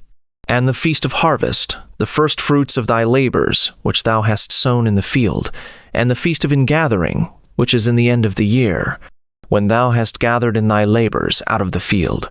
3 times in the year all thy males shall appear before the Lord God. Thou shalt not offer the blood of my sacrifice with leavened bread, neither shall the fat of my sacrifice remain until the morning. The first of the firstfruits of thy land thou shalt bring into the house of the Lord thy God. Thou shalt not see the kid in his mother's milk. Behold, I send an angel before thee, to keep thee in the way, and to bring thee into the place which I have prepared. Beware of him, and obey his voice. Provoke him not, for he will not pardon your transgressions, for my name is in him. But if thou shalt indeed obey his voice, and do all that I speak, then I will be an enemy unto thine enemies, and an adversary unto thine adversaries. For mine angel shall go before thee, and bring thee in unto the Amorites, and the Hittites, and the Perizzites, and the Canaanites, the Hivites, and the Jebusites, and I will cut them off. Thou shalt not bow down to their gods, nor serve them, nor do after their works, but thou shalt utterly overthrow them, and quite break down their images. And ye shall serve the Lord your God, and he shall bless thy bread and thy water, and I will take sickness away from the midst of thee. There shall nothing cast their young, nor be barren in thy land. The number of thy days I will fulfill. I will send my fear before thee, and will destroy all the people to whom thou shalt come, and I will make all thine enemies turn their backs unto thee. And I will send hornets before thee, which shall drive out the Hivite, the Canaanite, and the Hittite from before thee. I will not drive them out from before thee in 1 year, lest the land become desolate, and the beast of the field multiply against thee. By little and little I will drive them out from before thee, until thou be increased, and inherit the land. And I will set thy bounds from the Red Sea even unto the sea of the Philistines, and from the desert unto the river. For I will deliver the inhabitants of the land into your hand, and thou shalt drive them out before thee. Thou shalt make no covenant with them, nor with their gods. They shall not dwell in thy land, lest they make thee sin against me. For if thou serve their gods, it will surely be a snare unto thee. Exodus chapter 24. And he said unto Moses, Come up unto the Lord, thou and Aaron, Nadab and Abihu, and 70 of the elders of Israel, and worship ye afar off. And Moses alone shall come near the Lord, but they shall not come nigh, neither shall the people go up with him. And Moses came and told the people all the words of the Lord, and all the judgments. And all the people answered with one voice, and said, All the words which the Lord hath said will we do.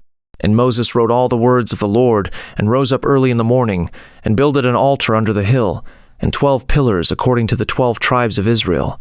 And he sent young men of the children of Israel, which offered burnt offerings, and sacrificed peace offerings of oxen unto the Lord. And Moses took half of the blood, and put it in basins, and half of the blood he sprinkled on the altar. And he took the book of the covenant, and read in the audience of the people. And they said, All that the Lord hath said will we do, and be obedient. And Moses took the blood, and sprinkled it on the people, and said, Behold the blood of the covenant, which the Lord hath made with you concerning all these words. Then went up Moses, and Aaron, Nadab, and Abihu, and 70 of the elders of Israel. And they saw the God of Israel.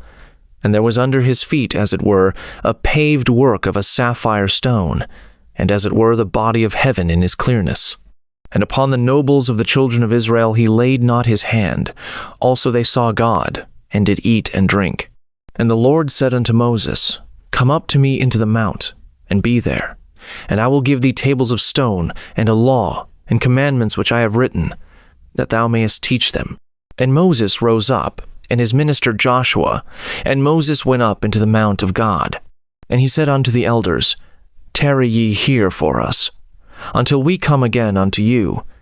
And behold, Aaron and Hur are with you. If any man have any matters to do, let him come unto them. And Moses went up into the mount, and a cloud covered the mount. And the glory of the Lord abode upon Mount Sinai, and the cloud covered it 6 days. And the 7th day he called unto Moses out of the midst of the cloud.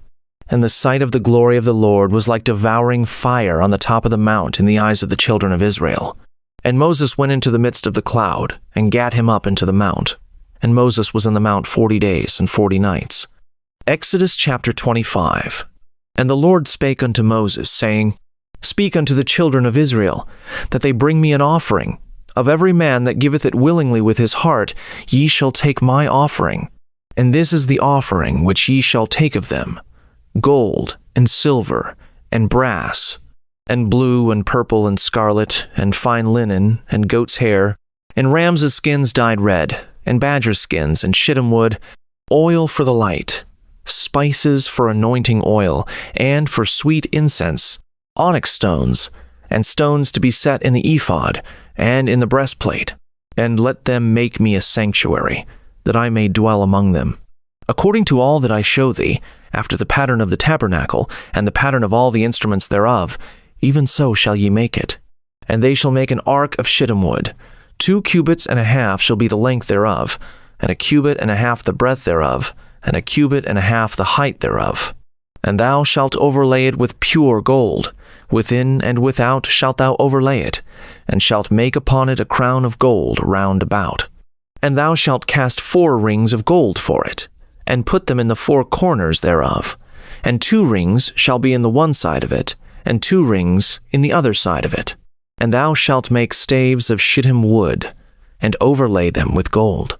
And thou shalt put the staves into the rings by the sides of the ark, that the ark may be borne with them. The staves shall be in the rings of the ark, they shall not be taken from it. And thou shalt put into the ark the testimony which I shall give thee.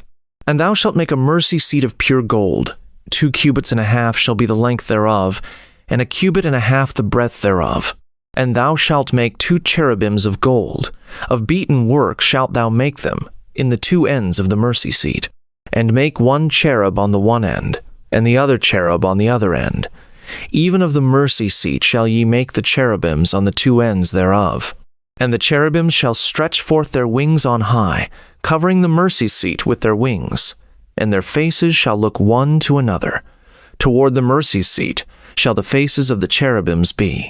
And thou shalt put the mercy seat above upon the ark, and in the ark thou shalt put the testimony that I shall give thee.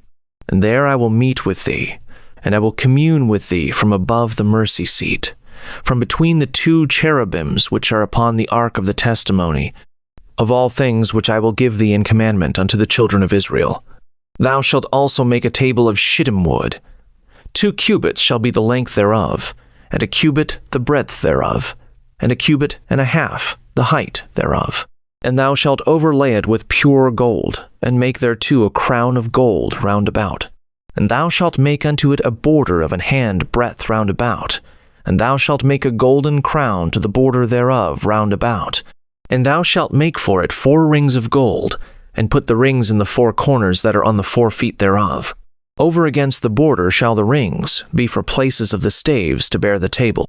And thou shalt make the staves of shittim wood, and overlay them with gold, that the table may be borne with them.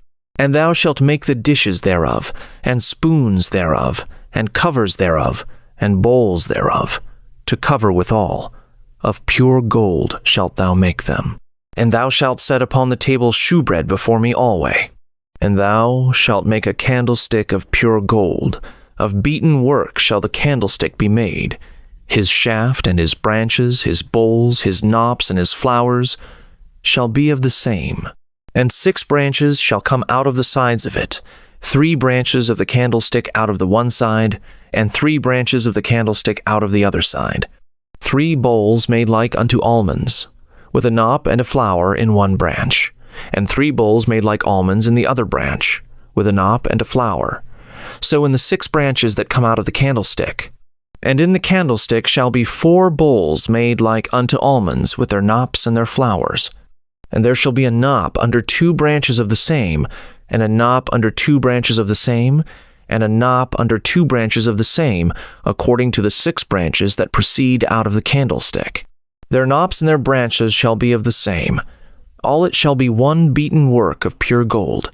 And thou shalt make the 7 lamps thereof, and they shall light the lamps thereof, that they may give light over against it. And the tongs thereof, and the snuff dishes thereof, shall be of pure gold. Of a talent of pure gold shall he make it, with all these vessels. And look that thou make them after their pattern, which was shewed thee in the mount. Exodus, chapter 26. Moreover, thou shalt make the tabernacle with 10 curtains of fine twined linen, and blue, and purple, and scarlet. With cherubims of cunning work shalt thou make them. The length of one curtain shall be 8 and 20 cubits, and the breadth of one curtain 4 cubits. And every one of the curtains shall have one measure. The 5 curtains shall be coupled together one to another, and other 5 curtains shall be coupled one to another. And thou shalt make loops of blue upon the edge of the one curtain from the selvage in the coupling. And likewise shalt thou make in the uttermost edge of another curtain in the coupling of the second. 50 loops shalt thou make in the one curtain, and 50 loops shalt thou make in the edge of the curtain that is in the coupling of the second, that the loops may take hold one of another. And thou shalt make 50 taches of gold, and couple the curtains together with the taches, and it shall be one tabernacle. And thou shalt make curtains of goat's hair to be a covering upon the tabernacle. 11 curtains shalt thou make. The length of one curtain shall be 30 cubits, and the breadth of one curtain 4 cubits, and the 11 curtains shall be all of one measure. And thou shalt couple 5 curtains by themselves, and 6 curtains by themselves, and shalt double the 6th curtain in the forefront of the tabernacle. And thou shalt make 50 loops on the edge of the one curtain that is outmost in the coupling, and 50 loops in the edge of the curtain which coupleth the second. And thou shalt make 50 taches of brass, and put the taches into the loops, and couple the tent together, that it may be one.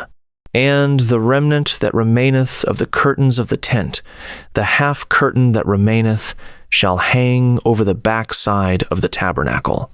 And a cubit on the one side, and a cubit on the other side of that which remaineth in the length of the curtains of the tent, it shall hang over the sides of the tabernacle on this side and on that side, to cover it. And thou shalt make a covering for the tent of rams' skins dyed red, and a covering above of badgers' skins.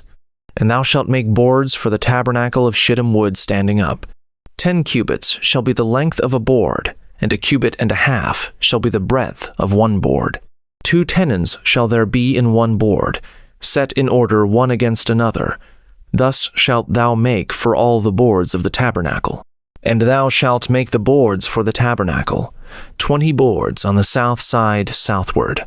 And thou shalt make 40 sockets of silver under the 20 boards, 2 sockets under one board for his 2 tenons, and 2 sockets under another board for his 2 tenons.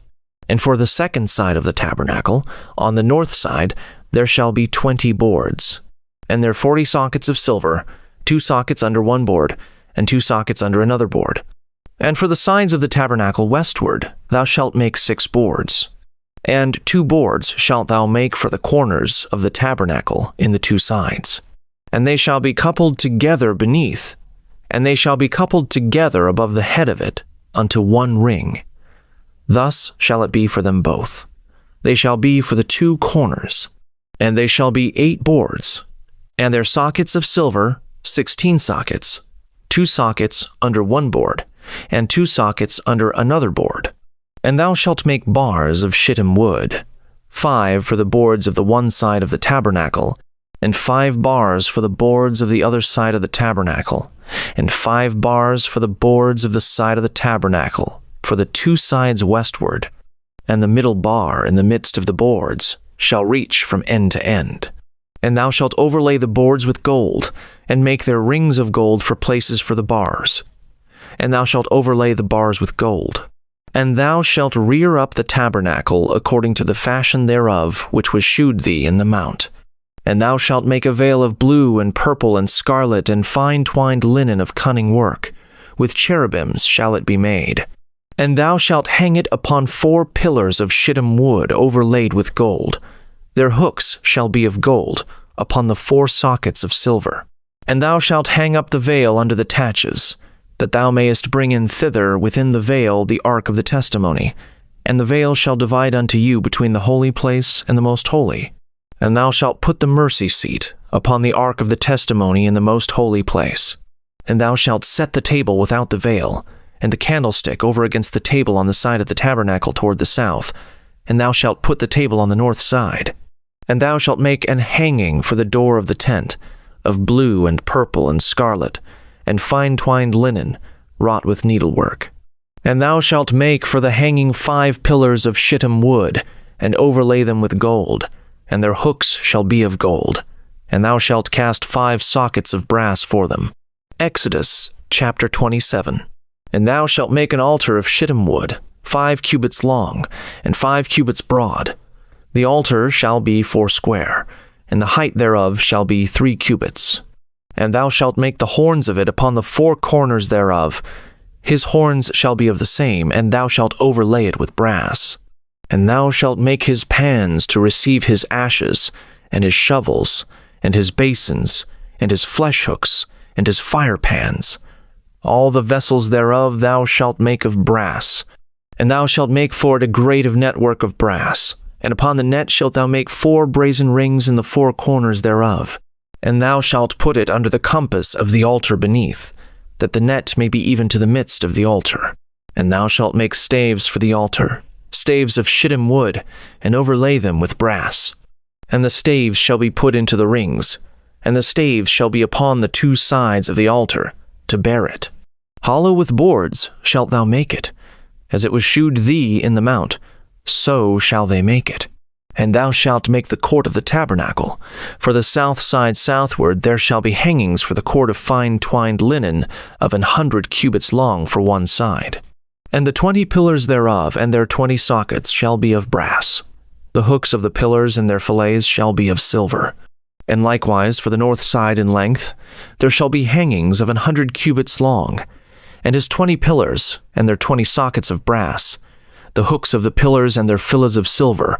And for the breadth of the court on the west side shall be hangings of 50 cubits, their pillars 10, and their sockets 10. And the breadth of the court on the east side eastward shall be 50 cubits. The hangings of one side of the gate shall be 15 cubits, their pillars 3, and their sockets 3. And on the other side shall be hangings 15 cubits, their pillars 3, and their sockets 3. And for the gate of the court shall be an hanging of 20 cubits, of blue, and purple, and scarlet, and fine twined linen, wrought with needlework, and their pillars shall be 4, and their sockets 4. All the pillars round about the court shall be filleted with silver. Their hooks shall be of silver, and their sockets of brass. The length of the court shall be 100 cubits, and the breadth 50 everywhere, and the height 5 cubits of fine twined linen, and their sockets of brass. All the vessels of the tabernacle, and all the service thereof, and all the pins thereof, and all the pins of the court shall be of brass. And thou shalt command the children of Israel, that they bring thee pure oil olive beaten for the light, to cause the lamp to burn always. In the tabernacle of the congregation without the veil, which is before the testimony, Aaron and his sons shall order it from evening to morning before the Lord. It shall be a statute forever unto their generations on the behalf of the children of Israel. Exodus chapter 28. And take thou unto thee Aaron thy brother, and his sons with him, from among the children of Israel, that he may minister unto me in the priest's office, even Aaron, Nadab, and Abihu, Eleazar and Ithamar, Aaron's sons. And thou shalt make holy garments for Aaron thy brother, for glory and for beauty. And thou shalt speak unto all that are wise-hearted, whom I have filled with the spirit of wisdom, that they may make Aaron's garments to consecrate him, that he may minister unto me in the priest's office. And these are the garments which they shall make: a breastplate, and an ephod, and a robe, and a broidered coat, a mitre, and a girdle. And they shall make holy garments for Aaron thy brother, and his sons, that he may minister unto me in the priest's office. And they shall take gold, and blue, and purple, and scarlet, and fine linen. And they shall make the ephod of gold, of blue, and of purple, of scarlet, and fine twined linen, with cunning work. It shall have the 2 shoulder pieces thereof, joined at the 2 edges thereof, and so it shall be joined together. And the curious girdle of the ephod, which is upon it, shall be of the same, according to the work thereof, even of gold, of blue, and purple, and scarlet, and fine twined linen. And thou shalt take 2 onyx stones, and grave on them the names of the children of Israel, 6 of their names on one stone, and the other 6 names of the rest on the other stone, according to their birth, with the work of an engraver in stone, like the engravings of a signet. Shalt thou engrave the 2 stones with the names of the children of Israel. Thou shalt make them to be set in ouches of gold, and thou shalt put the 2 stones upon the shoulders of the ephod for stones of memorial unto the children of Israel, and Aaron shall bear their names before the Lord upon his 2 shoulders for a memorial. And thou shalt make ouches of gold, and 2 chains of pure gold at the ends. Of wreathen work shalt thou make them, and fasten the wreathen chains to the ouches. And thou shalt make the breastplate of judgment with cunning work. After the work of the ephod thou shalt make it, of gold, of blue, and of purple, and of scarlet, and of fine twined linen shalt thou make it. 4 it shall be being doubled. A span shall be the length thereof, and a span shall be the breadth thereof. And thou shalt set in it settings of stones, even 4 rows of stones. The first row shall be a sardius, a topaz, and a carbuncle. This shall be the first row. And the second row shall be an emerald, a sapphire, and a diamond. And the third row a ligure, an agate, and an amethyst. And the 4th row a beryl, and an onyx, and a jasper. They shall be set in gold in their enclosings. And the stones shall be with the names of the children of Israel, 12, according to their names, like the engravings of a signet. Every one with his name shall they be according to the 12 tribes. And thou shalt make upon the breastplate chains at the ends of wreathen work of pure gold. And thou shalt make upon the breastplate 2 rings of gold, and shalt put the 2 rings on the 2 ends of the breastplate. And thou shalt put the 2 wreathen chains of gold in the 2 rings which are on the ends of the breastplate. And the other 2 ends of the 2 wreathen chains thou shalt fasten in the 2 ouches, and put them on the shoulder pieces of the ephod before it. And thou shalt make 2 rings of gold, and thou shalt put them upon the 2 ends of the breastplate in the border thereof, which is in the side of the ephod inward. And 2 other rings of gold thou shalt make, and shalt put them on the 2 sides of the ephod underneath, toward the forepart thereof, over against the other coupling thereof, above the curious girdle of the ephod. and they shall bind the breastplate by the rings thereof unto the rings of the ephod with a lace of blue, that it may be above the curious girdle of the ephod, and that the breastplate be not loosed from the ephod. And Aaron shall bear the names of the children of Israel in the breastplate of judgment upon his heart, when he goeth in unto the holy place, for a memorial before the Lord continually. And thou shalt put in the breastplate of judgment the Urim and the Thummim, and they shall be upon Aaron's heart, when he goeth in before the Lord. And Aaron shall bear the judgment of the children of Israel upon his heart before the Lord continually. And thou shalt make the robe of the ephod all of blue. And there shall be an hole in the top of it, in the midst thereof.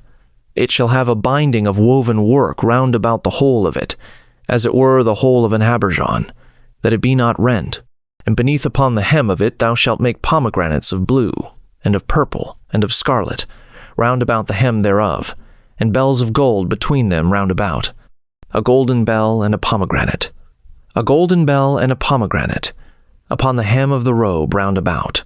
And it shall be upon Aaron to minister, and his sound shall be heard when he goeth in unto the holy place before the Lord, and when he cometh out, that he die not. And thou shalt make a plate of pure gold, and grave upon it, like the engravings of a signet, holiness to the Lord. And thou shalt put it on a blue lace, that it may be upon the mitre, upon the forefront of the mitre it shall be. And it shall be upon Aaron's forehead, that Aaron may bear the iniquity of the holy things, which the children of Israel shall hallow in all their holy gifts. And it shall be always upon his forehead, that they may be accepted before the Lord. And thou shalt embroider the coat of fine linen, and thou shalt make the mitre of fine linen, and thou shalt make the girdle of needlework. And for Aaron's sons thou shalt make coats, and thou shalt make for them girdles, and bonnets shalt thou make for them, for glory and for beauty. And thou shalt put them upon Aaron thy brother and his sons with him, and shalt anoint them and consecrate them, and sanctify them, that they may minister unto me in the priest's office. And thou shalt make them linen breeches to cover their nakedness. From the loins even unto the thighs they shall reach. And they shall be upon Aaron and upon his sons, when they come in unto the tabernacle of the congregation, or when they come near unto the altar to minister in the holy place, that they bear not iniquity, and die. It shall be a statute forever unto him and his seed after him. Exodus chapter 29. And this is the thing that thou shalt do unto them to hallow them, to minister unto me in the priest's office. Take 1 young bullock, and 2 rams without blemish, and unleavened bread, and cakes unleavened tempered with oil, and wafers unleavened anointed with oil. Of wheaten flour shalt thou make them, and thou shalt put them into 1 basket, and bring them in the basket, with the bullock and the 2 rams. And Aaron and his sons thou shalt bring unto the door of the tabernacle of the congregation, and shalt wash them with water. And thou shalt take the garments, and put upon Aaron the coat, and the robe of the ephod, and the breastplate, and gird him with the curious girdle of the ephod. And thou shalt put the mitre upon his head, and put the holy crown upon the mitre. Then shalt thou take the anointing oil, and pour it upon his head, and anoint him. And thou shalt bring his sons, and put coats upon them. And thou shalt gird them with girdles, Aaron and his sons, and put the bonnets on them. And the priest's office shall be theirs for a perpetual statute. And thou shalt consecrate Aaron and his sons. And thou shalt cause a bullock to be brought before the tabernacle of the congregation, and Aaron and his sons shall put their hands upon the head of the bullock. And thou shalt kill the bullock before the Lord, by the door of the tabernacle of the congregation. And thou shalt take of the blood of the bullock, and put it upon the horns of the altar with thy finger, and pour all the blood beside the bottom of the altar. And thou shalt take all the fat that covereth the inwards, and the caul that is above the liver, and the 2 kidneys, and the fat that is upon them, and burn them upon the altar. But the flesh of the bullock, and his skin, and his dung, shalt thou burn with fire without the camp. It is a sin offering. Thou shalt also take 1 ram, and Aaron and his sons shall put their hands upon the head of the ram. And thou shalt slay the ram, and thou shalt take his blood, and sprinkle it round about upon the altar. And thou shalt cut the ram in pieces, and wash the inwards of him and his legs, and put them unto his pieces, and unto his head. And thou shalt burn the whole ram upon the altar. It is a burnt offering unto the Lord. It is a sweet savor, an offering made by fire unto the Lord. And thou shalt take the other ram, and Aaron and his sons shall put their hands upon the head of the ram. Then shalt thou kill the ram, and take of his blood, and put it upon the tip of the right ear of Aaron, and upon the tip of the right ear of his sons, and upon the thumb of their right hand, and upon the great toe of their right foot, and sprinkle the blood upon the altar round about. And thou shalt take of the blood that is upon the altar, and of the anointing oil, and sprinkle it upon Aaron, and upon his garments, and upon his sons, and upon the garments of his sons with him. And he shall be hallowed, and his garments, and his sons' garments with him. Also thou shalt take of the ram the fat, and the rump, and the fat that covereth the inwards, and the caul above the liver, and the 2 kidneys, and the fat that is upon them, and the right shoulder, for it is a ram of consecration, and 1 loaf of bread, and 1 cake of oiled bread, and 1 wafer out of the basket of the unleavened bread that is before the Lord. And thou shalt put all in the hands of Aaron, and in the hands of his sons, and shalt wave them for a wave offering before the Lord. And thou shalt receive them of their hands, and burn them upon the altar for a burnt offering, for a sweet savor before the Lord. It is an offering made by fire unto the Lord. And thou shalt take the breast of the ram of Aaron's consecration, and wave it for a wave offering before the Lord, and it shall be thy part. And thou shalt sanctify the breast of the wave offering, and the shoulder of the heave offering, which is waved, and which is heaved up, of the ram of the consecration, even of that which is for Aaron, and of that which is for his sons. And it shall be Aaron's and his sons by a statute forever from the children of Israel, for it is an heave offering. And it shall be an heave offering from the children of Israel, of the sacrifice of their peace offerings, even their heave offering unto the Lord. And the holy garments of Aaron shall be his sons after him, to be anointed therein, and to be consecrated in them. And that son that is priest in his stead shall put them on 7 days, when he cometh into the tabernacle of the congregation to minister in the holy place. And thou shalt take the ram of the consecration, and seethe his flesh in the holy place.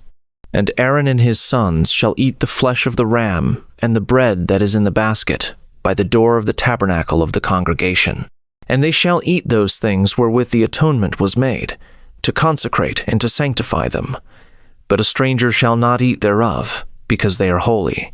And if aught of the flesh of the consecrations, or of the bread, remain unto the morning, then thou shalt burn the remainder with fire. It shall not be eaten, because it is holy. And thus shalt thou do unto Aaron, and to his sons, according to all things which I have commanded thee. 7 days shalt thou consecrate them. And thou shalt offer every day a bullock for a sin offering for atonement. And thou shalt cleanse the altar, when thou hast made an atonement for it, and thou shalt anoint it to sanctify it. 7 days thou shalt make an atonement for the altar, and sanctify it. And it shall be an altar most holy. Whatsoever toucheth the altar shall be holy. Now this is that which thou shalt offer upon the altar: 2 lambs of the first year, day by day continually. The 1 lamb thou shalt offer in the morning, and the other lamb thou shalt offer at even. And with the 1 lamb 1/10 deal of flour, mingled with the 4th part of an hin of beaten oil, and the 4th part of an hin of wine for a drink offering. And the other lamb thou shalt offer at even, and shalt do thereto according to the meat offering of the morning, and according to the drink offering thereof, for a sweet savor, an offering made by fire unto the Lord. This shall be a continual burnt offering throughout your generations at the door of the tabernacle of the congregation before the Lord, where I will meet you to speak there unto thee. And there I will meet with the children of Israel, and the tabernacle shall be sanctified by my glory. And I will sanctify the tabernacle of the congregation and the altar. I will sanctify also both Aaron and his sons to minister to me in the priest's office. And I will dwell among the children of Israel, and will be their God. And they shall know that I am the Lord their God, that brought them forth out of the land of Egypt, that I may dwell among them. I am the Lord their God. Exodus chapter 30. And thou shalt make an altar to burn incense upon. Of shittim wood shalt thou make it. A cubit shall be the length thereof, and a cubit the breadth thereof. 40 shall it be, and 2 cubits shall be the height thereof. The horns thereof shall be of the same. And thou shalt overlay it with pure gold, the top thereof, and the sides thereof round about, and the horns thereof. And thou shalt make unto it a crown of gold round about, and 2 golden rings shalt thou make to it under the crown of it. By the 2 corners thereof, upon the 2 sides of it, shalt thou make it. And they shall be for places for the staves, to bear it withal. And thou shalt make the staves of shittim wood, and overlay them with gold. And thou shalt put it before the veil that is by the ark of the testimony, before the mercy seat that is over the testimony, where I will meet with thee. And Aaron shall burn thereon sweet incense every morning. When he dresseth the lamps, he shall burn incense upon it. And when Aaron lighteth the lamps at even, he shall burn incense upon it, a perpetual incense before the Lord throughout your generations. Ye shall offer no strange incense thereon, nor burnt sacrifice, nor meat offering, neither shall ye pour drink offering thereon. And Aaron shall make an atonement upon the horns of it once in a year, with the blood of the sin offering of atonements. Once in the year shall he make atonement upon it throughout your generations. It is most holy unto the Lord. And the Lord spake unto Moses, saying, When thou takest the sum of the children of Israel after their number, then shall they give every man a ransom for his soul unto the Lord, when thou numberest them, that there be no plague among them, when thou numberest them. This they shall give, every one that passeth among them that are numbered, 1/2 shekel after the shekel of the sanctuary. A shekel is 20 gerahs. And 1/2 shekel shall be the offering of the Lord.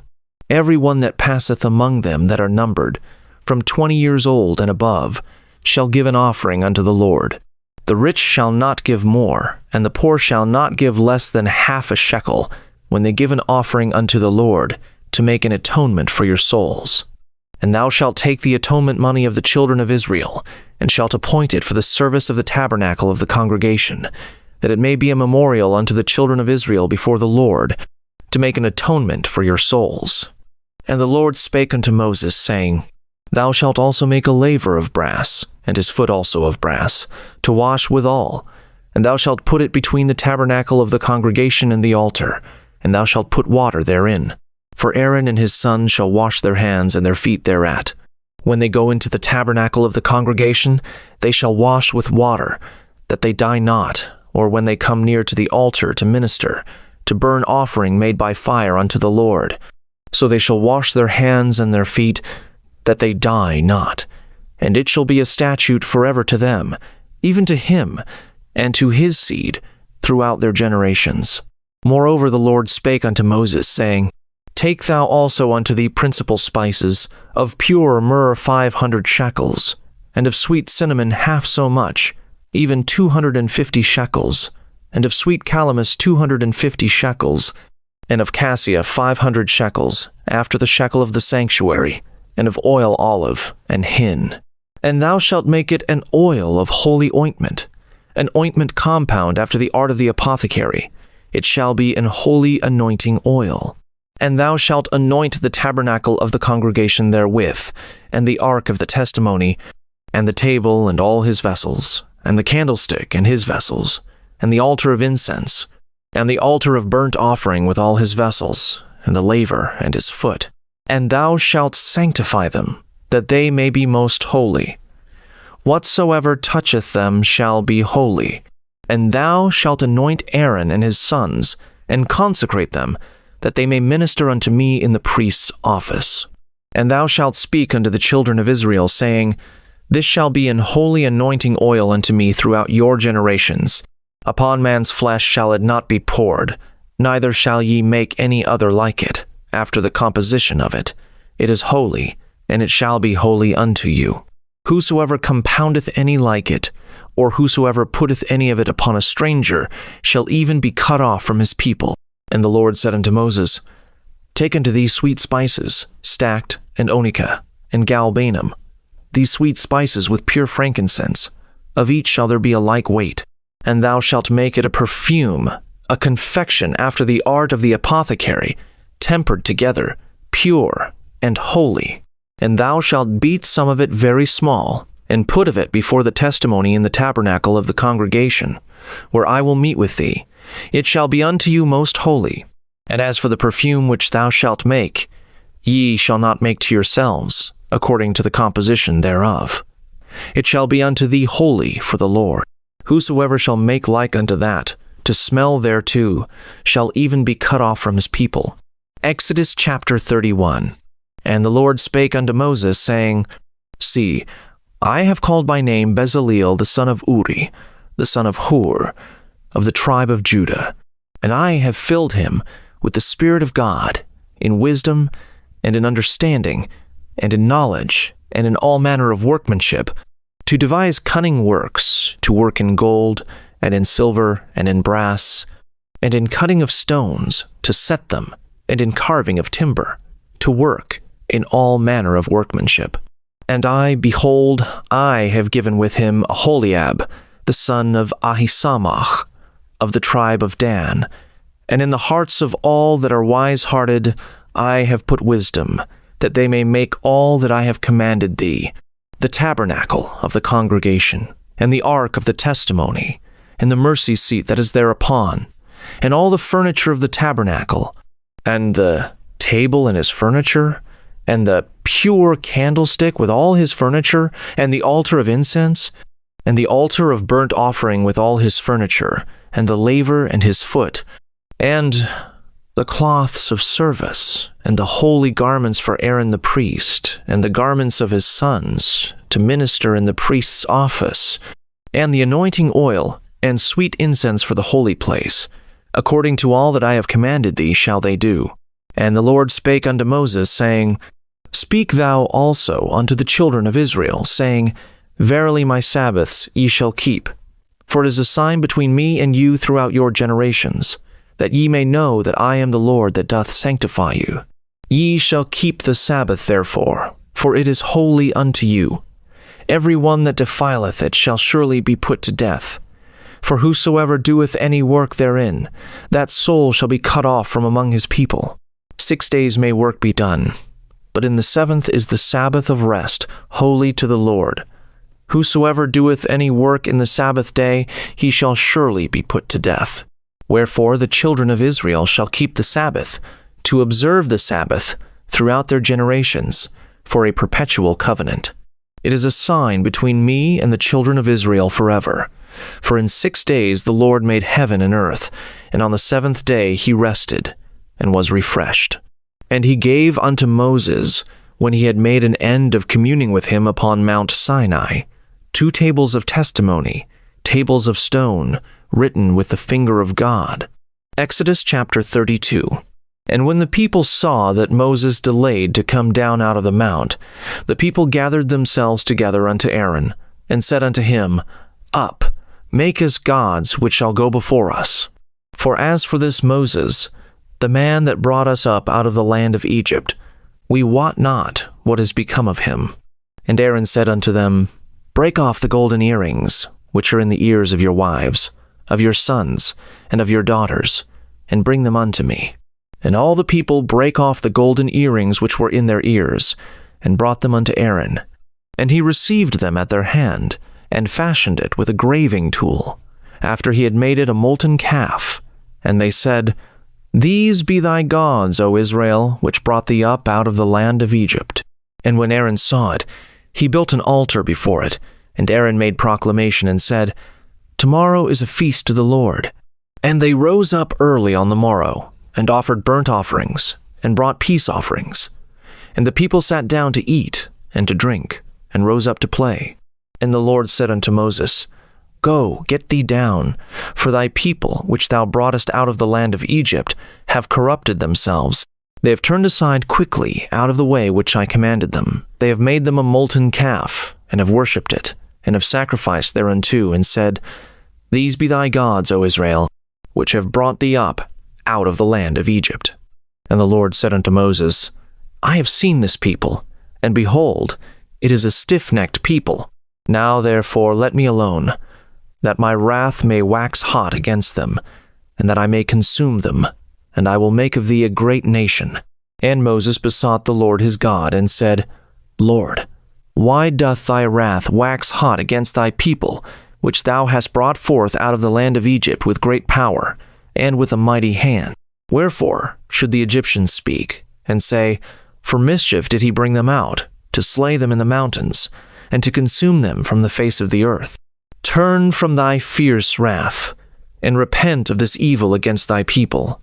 Remember Abraham, Isaac, and Israel, thy servants, to whom thou swarest by thine own self, and saidst unto them, I will multiply your seed as the stars of heaven, and all this land that I have spoken of will I give unto your seed, and they shall inherit it forever. And the Lord repented of the evil which he thought to do unto his people. And Moses turned, and went down from the mount, and the 2 tables of the testimony were in his hand. The tables were written on both their sides, on the one side and on the other were they written. And the tables were the work of God, and the writing was the writing of God, graven upon the tables. And when Joshua heard the noise of the people as they shouted, he said unto Moses, There is a noise of war in the camp. And he said, It is not the voice of them that shout for mastery, neither is it the voice of them that cry for being overcome, but the noise of them that sing do I hear. And it came to pass, as soon as he came nigh unto the camp, that he saw the calf and the dancing. And Moses' anger waxed hot, and he cast the tables out of his hands, and brake them beneath the mount. And he took the calf which they had made, and burnt it in the fire, and ground it to powder, and strawed it upon the water, and made the children of Israel drink of it. And Moses said unto Aaron, What did this people unto thee, that thou hast brought so great a sin upon them? And Aaron said, Let not the anger of my Lord wax hot. Thou knowest the people, that they are set on mischief. For they said unto me, Make us gods which shall go before us. For as for this Moses, the man that brought us up out of the land of Egypt, we wot not what is become of him. And I said unto them, Whosoever hath any gold, let them break it off. So they gave it me. Then I cast it into the fire, and there came out this calf. And when Moses saw that the people were naked, for Aaron had made them naked unto their shame among their enemies, then Moses stood in the gate of the camp and said, Who is on the Lord's side? Let him come unto me. And all the sons of Levi gathered themselves together unto him. And he said unto them, Thus saith the Lord God of Israel, Put every man his sword by his side, and go in and out from gate to gate throughout the camp, and slay every man his brother, and every man his companion, and every man his neighbor. And the children of Levi did according to the word of Moses, and there fell of the people that day about 3,000 men. For Moses had said, Consecrate yourselves today to the Lord, even every man upon his son and upon his brother, that he may bestow upon you a blessing this day. And it came to pass on the morrow, that Moses said unto the people, Ye have sinned a great sin, and now I will go up unto the Lord. Peradventure I shall make an atonement for your sin. And Moses returned unto the Lord, and said, Oh, this people have sinned a great sin, and have made them gods of gold. Yet now, if thou wilt forgive their sign, and if not, blot me, I pray thee, out of thy book, which thou hast written. And the Lord said unto Moses, Whosoever hath sinned against me, him will I blot out of my book. Therefore now go, lead the people unto the place of which I have spoken unto thee. Behold, mine angel shall go before thee. Nevertheless, in the day when I visit, I will visit their sin upon them. And the Lord plagued the people, because they made the calf, which Aaron made. Exodus chapter 33. And the Lord said unto Moses, Depart, and go up hence, thou and the people which thou hast brought up out of the land of Egypt, unto the land which I swear unto Abraham, to Isaac, and to Jacob, saying, Unto thy seed will I give it. And I will send an angel before thee, and I will drive out the Canaanite, the Amorite, and the Hittite, and the Perizzite, the Hivite, and the Jebusite, unto a land flowing with milk and honey. For I will not go up in the midst of thee, for thou art a stiff-necked people, lest I consume thee in the way. And when the people heard these evil tidings, they mourned, and no man did put on him his ornaments. For the Lord had said unto Moses, Say unto the children of Israel, Ye are a stiff-necked people. I will come up into the midst of thee in a moment, and consume thee. Therefore now put off thy ornaments from thee, that I may know what to do unto thee. And the children of Israel stripped themselves of their ornaments by the Mount Horeb. And Moses took the tabernacle, and pitched it without the camp, afar off from the camp, and called it the tabernacle of the congregation.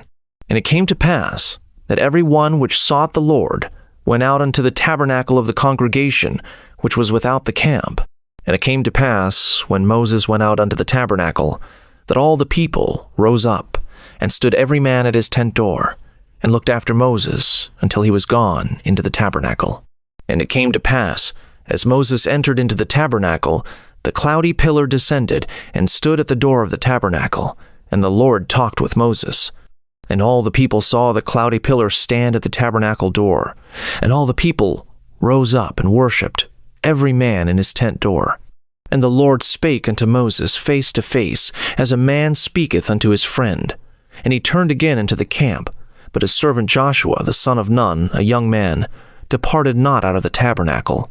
And Moses said unto the Lord, See, thou sayest unto me, Bring up this people, and thou hast not let me know whom thou wilt send with me. Yet thou hast said, I know thee by name, and thou hast also found grace in my sight. Now therefore, I pray thee, if I have found grace in thy sight, shew me now thy way, that I may know thee, that I may find grace in thy sight, and consider that this nation is thy people. And he said, My presence shall go with thee, and I will give thee rest. And he said unto him, If thy presence go not with me, carry us not up hence. For wherein shall it be known here that I and thy people have found grace in thy sight? Is it not in that thou goest with us?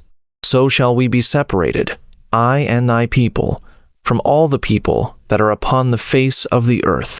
And the Lord said unto Moses, I will do this thing also that thou hast spoken, for thou hast found grace in my sight, and I know thee by name. And he said, I beseech thee, show glory. And he said, I will make all my goodness pass before thee, and I will proclaim the name of the Lord before thee, and will be gracious to whom I will be gracious, and will shew mercy on whom I will shew mercy. And he said, Thou canst not see my face, for there shall no man see me and live. And the Lord said, Behold, there is a place by me, and thou shalt stand upon a rock. And it shall come to pass, while my glory passeth by, that I will put thee in a cleft of the rock, and will cover thee with my hand while I pass by. And I will take away mine hand, and thou shalt see my back parts, but my face shall not be seen. Exodus chapter 34. And the Lord said unto Moses, Hew thee 2 tables of stone like unto the first, and I will write upon these tables the words that were in the first tables which thou breakest. And be ready in the morning, and come up in the morning unto Mount Sinai, and present thyself there to me in the top of the mount. And no man shall come up with thee, neither let any man be seen throughout all the mount, neither let the flocks nor herds feed before that mount. And he hewed 2 tables of stone like unto the first, and Moses rose up early in the morning, and went up unto Mount Sinai, as the Lord had commanded him, and took in his hand the 2 tables of stone. And the Lord descended in the cloud, and stood with him there, and proclaimed the name of the Lord. And the Lord passed by before him, and proclaimed, The Lord God, merciful and gracious, long-suffering, and abundant in goodness and truth, keeping mercy for thousands, forgiving iniquity and transgression and sin, and that will by no means clear the guilty, visiting the iniquity of the fathers upon the children, and upon the children's children, unto the 3rd and to the 4th generation. And Moses made haste, and bowed his head toward the earth, and worshipped. And he said, If now I have found grace in thy sight, O Lord, let my Lord, I pray thee, go among us. For it is a stiff-necked people, and pardon our iniquity and our sin, and take us for thine inheritance. And he said, Behold, I make a covenant. Before all thy people I will do marvels, such as have not been done in all the earth, nor in any nation. And all the people among which thou art shall see the work of the Lord, for it is a terrible thing that I will do with thee. Observe thou that which I command thee this day. Behold, I drive out before thee the Amorite, and the Canaanite, and the Hittite, and the Perizzite, and the Hivite, and the Jebusite. Take heed to thyself, lest thou make a covenant with the inhabitants of the land whither thou goest, lest it be for a snare in the midst of thee. But ye shall destroy their altars, break their images, and cut down their groves. For thou shalt worship no other God. For the Lord, whose name is jealous, is a jealous God. Lest thou make a covenant with the inhabitants of the land, and they go a-whoring after their gods, and do sacrifice unto their gods. And one call thee, and thou eat of his sacrifice. And thou take of their daughters unto thy sons, and their daughters go a-whoring after their gods, and make thy sons go a-whoring after their gods. Thou shalt make thee no molten gods. The feast of unleavened bread shalt thou keep. 7 days thou shalt eat unleavened bread, as I commanded thee, in the time of the month Abib. For in the month Abib thou camest out from Egypt. All that openeth the matrix is mine, and every firstling among thy cattle, whether ox or sheep, that is male. But the firstling of an ass thou shalt redeem with a lamb. And if thou redeem him not, then shalt thou break his neck. All the firstborn of thy sons thou shalt redeem, and none shall appear before me empty. 6 days thou shalt work, but on the 7th day thou shalt rest. In earing time and in harvest thou shalt rest. And thou shalt observe the feast of weeks, of the firstfruits of wheat harvest, and the feast of ingathering at the year's end. Thrice in the year shall all your men children appear before the Lord God, the God of Israel. For I will cast out the nations before thee, and enlarge thy borders. Neither shall any man desire thy land, when thou shalt go up to appear before the Lord thy God thrice in the year. Thou shalt not offer the blood of my sacrifice with leaven, neither shall the sacrifice of the feast of the Passover be left unto the morning. The first of the first fruits of thy land thou shalt bring unto the house of the Lord thy God. Thou shalt not see the kid in his mother's milk. And the Lord said unto Moses, Write thou these words, for after the tenor of these words I have made a covenant with thee and with Israel. And he was there with the Lord 40 days and 40 nights. He did neither eat bread nor drink water. And he wrote upon the tables the words of the covenant, the 10 commandments. And it came to pass, when Moses came down from Mount Sinai with the 2 tables of testimony in Moses' hand, when he came down from the mount, that Moses wist, not that the skin of his face shone while he talked with him. And when Aaron and all the children of Israel saw Moses, behold, the skin of his face shone, and they were afraid to come nigh him. And Moses called unto them, and Aaron and all the rulers of the congregation returned unto him. And Moses talked with them. And afterward all the children of Israel came nigh, and he gave them in commandment all that the Lord had spoken with him in Mount Sinai.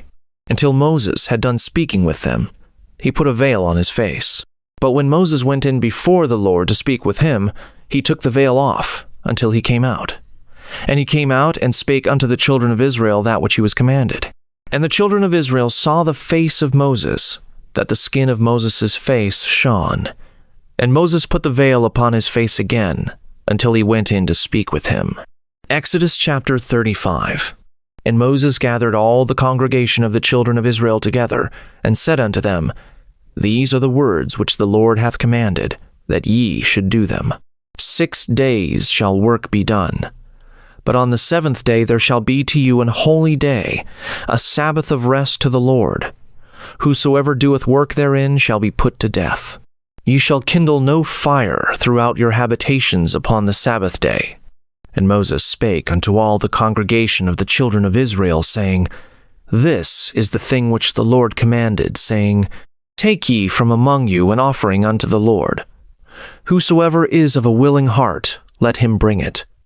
An offering of the Lord, gold, and silver, and brass, and blue, and purple, and scarlet, and fine linen, and goat's hair, and ram's skins dyed red, and badger's skins, and shittim wood, and oil for the light, and spices for anointing oil, and for the sweet incense, and onyx stones, and stones to be set for the ephod, and for the breastplate. And every wise-hearted among you shall come, and make all that the Lord hath commanded. The tabernacle, his tent, and his covering, his taches, and his boards, his bars, his pillars, and his sockets, the ark, and the staves thereof, with the mercy seat, and the veil of the covering, the table, and his staves, and all his vessels, and the shewbread, the candlestick also for the light, and his furniture, and his lamps, with the oil for the light, and the incense altar, and his staves, and the anointing oil, and the sweet incense, and the hanging for the door at the entering in of the tabernacle, the altar of burnt offering, with his brazen grate, his staves, and all his vessels, the laver and his foot, the hangings of the court, his pillars and their sockets, and the hanging for the door of the court, the pins of the tabernacle, and the pins of the court, and their cords, the cloths of service, to do service in the holy place, the holy garments for Aaron the priest, and the garments of his sons, to minister in the priest's office. And all the congregation of the children of Israel departed from the presence of Moses. And they came, every one whose heart stirred him up, and every one whom his spirit made willing. And they brought the Lord's offering to the work of the tabernacle of the congregation, and for all his service, and for the holy garments. And they came, both men and women, as many as were willing-hearted, and brought bracelets and earrings and rings and tablets, all jewels of gold. And every man that offered an offering of gold unto the Lord. And every man with whom was found blue, and purple, and scarlet, and fine linen, and goat's hair, and red skins of rams, and badgers' skins, brought them. Every one that did offer an offering of silver and brass brought the Lord's offering. And every man with whom was found shittim wood for any work of the service brought it. And all the women that were wise-hearted did spin with their hands, and brought that which they had spun, both of blue, and of purple, and of scarlet, and of fine linen. And all the women whose heart stirred them up in wisdom spun goat's hair. And the rulers brought onyx stones, and stones to be set, for the ephod and for the breastplate, and spice, and oil, for the light, and for the anointing oil, and for the sweet incense. The children of Israel brought a willing offering unto the Lord, every man and woman, whose heart made them willing to bring for all manner of work, which the Lord had commanded to be made by the hand of Moses. And Moses said unto the children of Israel, See, the Lord hath called by name Bezaleel the son of Uri, the son of Hur, of the tribe of Judah. And he hath filled him with the Spirit of God, in wisdom, in understanding, and in knowledge, and in all manner of workmanship, and to devise curious works, to work in gold, and in silver, and in brass, and in the cutting of stones, to set them, and in carving of wood, to make any manner of cunning work. And he hath put in his heart that he may teach both he and Aholiab, the son of Ahisamach, of the tribe of Dan. Them hath he filled with wisdom of heart, to work all manner of work, of the engraver, and of the cunning workman, and of the embroiderer, in blue, and in purple, in scarlet, and in fine linen, and of the weaver, even of them that do any work, and of those that devise cunning work. Exodus chapter 36. Then wrought Bezaleel and Aholiab, and every wise-hearted man, in whom the Lord put wisdom and understanding to know how to work all manner of work for the service of the sanctuary, according to all that the Lord had commanded. And Moses called Bezaleel and Aholiab, and every wise-hearted man, in whose heart the Lord had put wisdom, even every one whose heart stirred him up to come unto the work to do it. And they received of Moses all the offering, which the children of Israel had brought for the work of the service of the sanctuary, to make it withal. And they brought yet unto him free offerings every morning. And all the wise men, that wrought all the work of the sanctuary, came every man from his work which they made. And they spake unto Moses, saying, The people bring much more than enough for the service of the work which the Lord commanded to make. And Moses gave commandment, and they caused it to be proclaimed throughout the camp, saying, Let neither man nor woman make any more work for the offering of the sanctuary. So the people were restrained from bringing, for the stuff they had was sufficient for all the work to make it, and too much. And every wise-hearted man among them that wrought the work of the tabernacle made 10 curtains of fine twined linen, and blue, and purple, and scarlet. With cherubims of cunning work made he them. The length of one curtain was 28 cubits, and the breadth of one curtain 4 cubits. The curtains were all of one size. And he coupled the 5 curtains one unto another, and the other 5 curtains he coupled one unto another. And he made loops of blue on the edge of one curtain from the selvage in the coupling. Likewise he made in the uttermost side of another curtain, in the coupling of the second. 50 loops made he in one curtain, and 50 loops made he in the edge of the curtain which was in the coupling of the second. The loops held one curtain to another. And he made 50 taches of gold, and coupled the curtains one unto another with the taches, so it became one tabernacle. And he made curtains of goat's hair for the tent over the tabernacle. 11 curtains he made them. The length of one curtain was 30 cubits, and 4 cubits was the breadth of one curtain. The 11 curtains were of one size. And he coupled 5 curtains by themselves, and 6 curtains by themselves. And he made 50 loops upon the uttermost edge of the curtain in the coupling, and 50 loops made he upon the edge of the curtain, which coupleth the second. And he made 50 taches of brass to couple the tent together, that it might be one. And he made a covering for the tent of ram skins dyed red, and a covering of badger's skins above that. And he made boards for the tabernacle of shittim wood, standing up. The length of a board was 10 cubits, and the breadth of a board 1 cubit and a half. One board had 2 tenons, equally distant one from another. Thus did he make for all the boards of the tabernacle. And he made boards for the tabernacle, 20 boards for the south side southward, and 40 sockets of silver he made under the 20 boards, 2 sockets under one board for his 2 tenons, and 2 sockets under another board for his 2 tenons. And for the other side of the tabernacle, which is toward the north corner, he made 20 boards, and there 40 sockets of silver, 2 sockets under one board and 2 sockets under another board. And for the sides of the tabernacle westward, he made 6 boards, and 2 boards made he for the corners of the tabernacle and the 2 sides. And they were coupled beneath, and coupled together at the head thereof to one ring. Thus he did to both of them in both the corners. And there were 8 boards, and their sockets were 16 sockets of silver, under every board 2 sockets.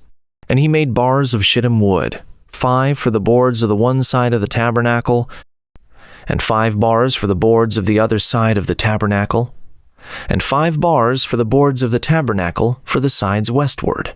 And he made the middle bar to shoot through the boards from the one end to the other. And he overlaid the boards with gold, and made their rings of gold to be places for the bars, and overlaid the bars with gold. And he made a veil of blue and purple and scarlet and fine twined linen, with cherubims made he it of cunning work. And he made thereunto 4 pillars of shittim wood, and overlaid them with gold. Their hooks were of gold, and he cast for them 4 sockets of silver. And he made an hanging for the tabernacle door of blue and purple and scarlet and fine twined linen, of needlework, and the 5 pillars of it with their hooks. And he overlaid their chapiters and their fillets with gold, but their 5 sockets were of brass. Exodus chapter 37. And Bezaleel made the ark of shittim wood. 2 cubits and a half was the length of it, and a cubit and a half the breadth of it, and a cubit and a half the height of it. And he overlaid it with pure gold within and without, and made a crown of gold to it round about. And he cast for it 4 rings of gold, to be set by the 4 corners of it, even 2 rings upon the one side of it, and 2 rings upon the other side of it. And he made staves of shittim wood, and overlaid them with gold.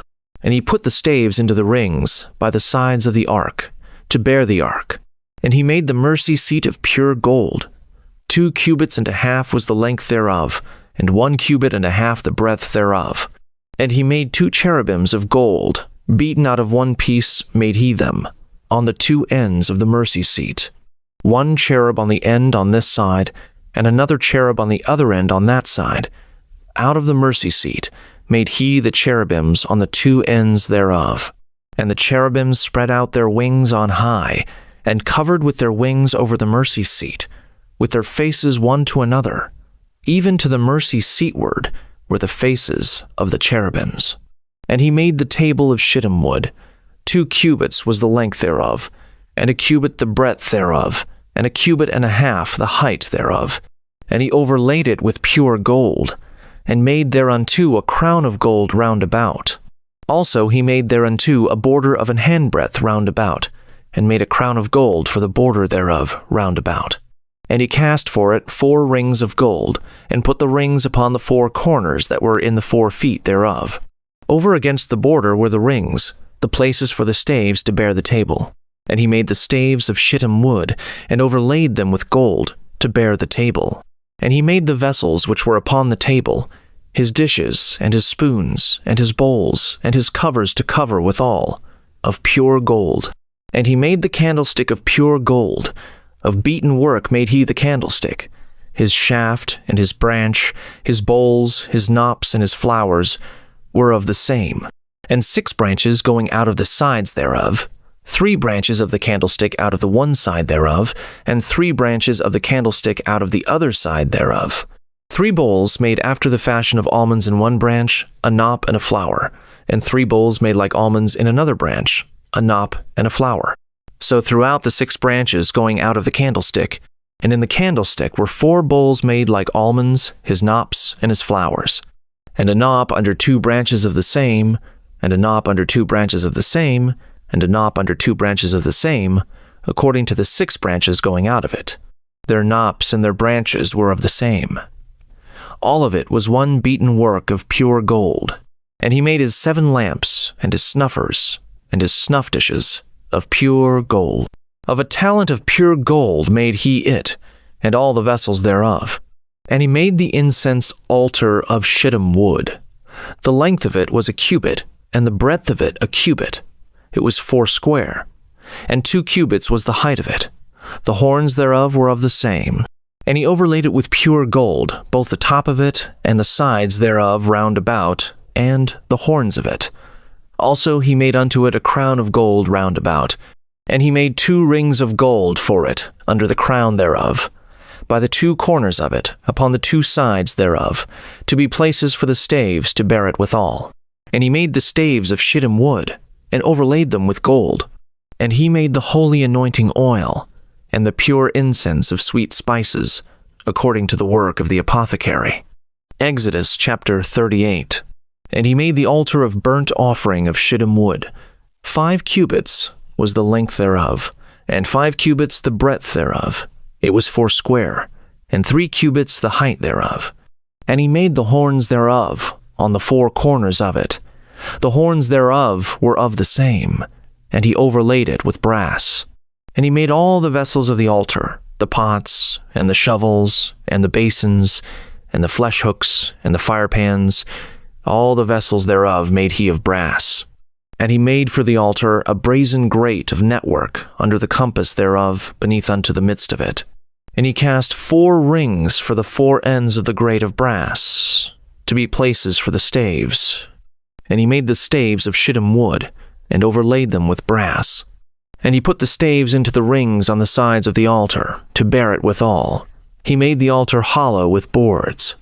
And he made the laver of brass, and the foot of it of brass, of the looking glasses of the women assembling, which assembled at the door of the tabernacle of the congregation. And he made the court.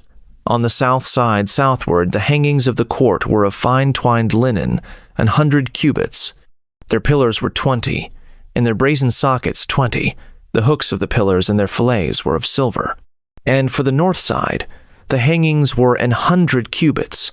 Their pillars were 20, and their sockets of brass 20. The hooks of the pillars and their fillets of silver. And for the west side were hangings of 50 cubits, their pillars 10, and their sockets 10. The hooks of the pillars and their fillets of silver. And for the east side eastward 50 cubits. The hangings of the one side of the gate were 15 cubits, their pillars 3, and their sockets 3. And for the other side of the court gate, on this hand and that hand, were hangings of 15 cubits, their pillars 3 and their sockets 3. All the hangings of the court round about were of fine twined linen, and the sockets for the pillars were of brass, the hooks of the pillars and their fillets of silver, and the overlaying of their chapiters of silver, and all the pillars of the court were filleted with silver. And the hanging for the gate of the court was needlework, of blue and purple and scarlet and fine twined linen, and 20 cubits was the length, and the height and the breadth was 5 cubits, answerable to the hangings of the court. And their pillars were 4, and their sockets of brass 4, their hooks of silver, and the overlaying of their chapiters, and their fillets of silver. And all the pins of the tabernacle, and of the court round about, were of brass.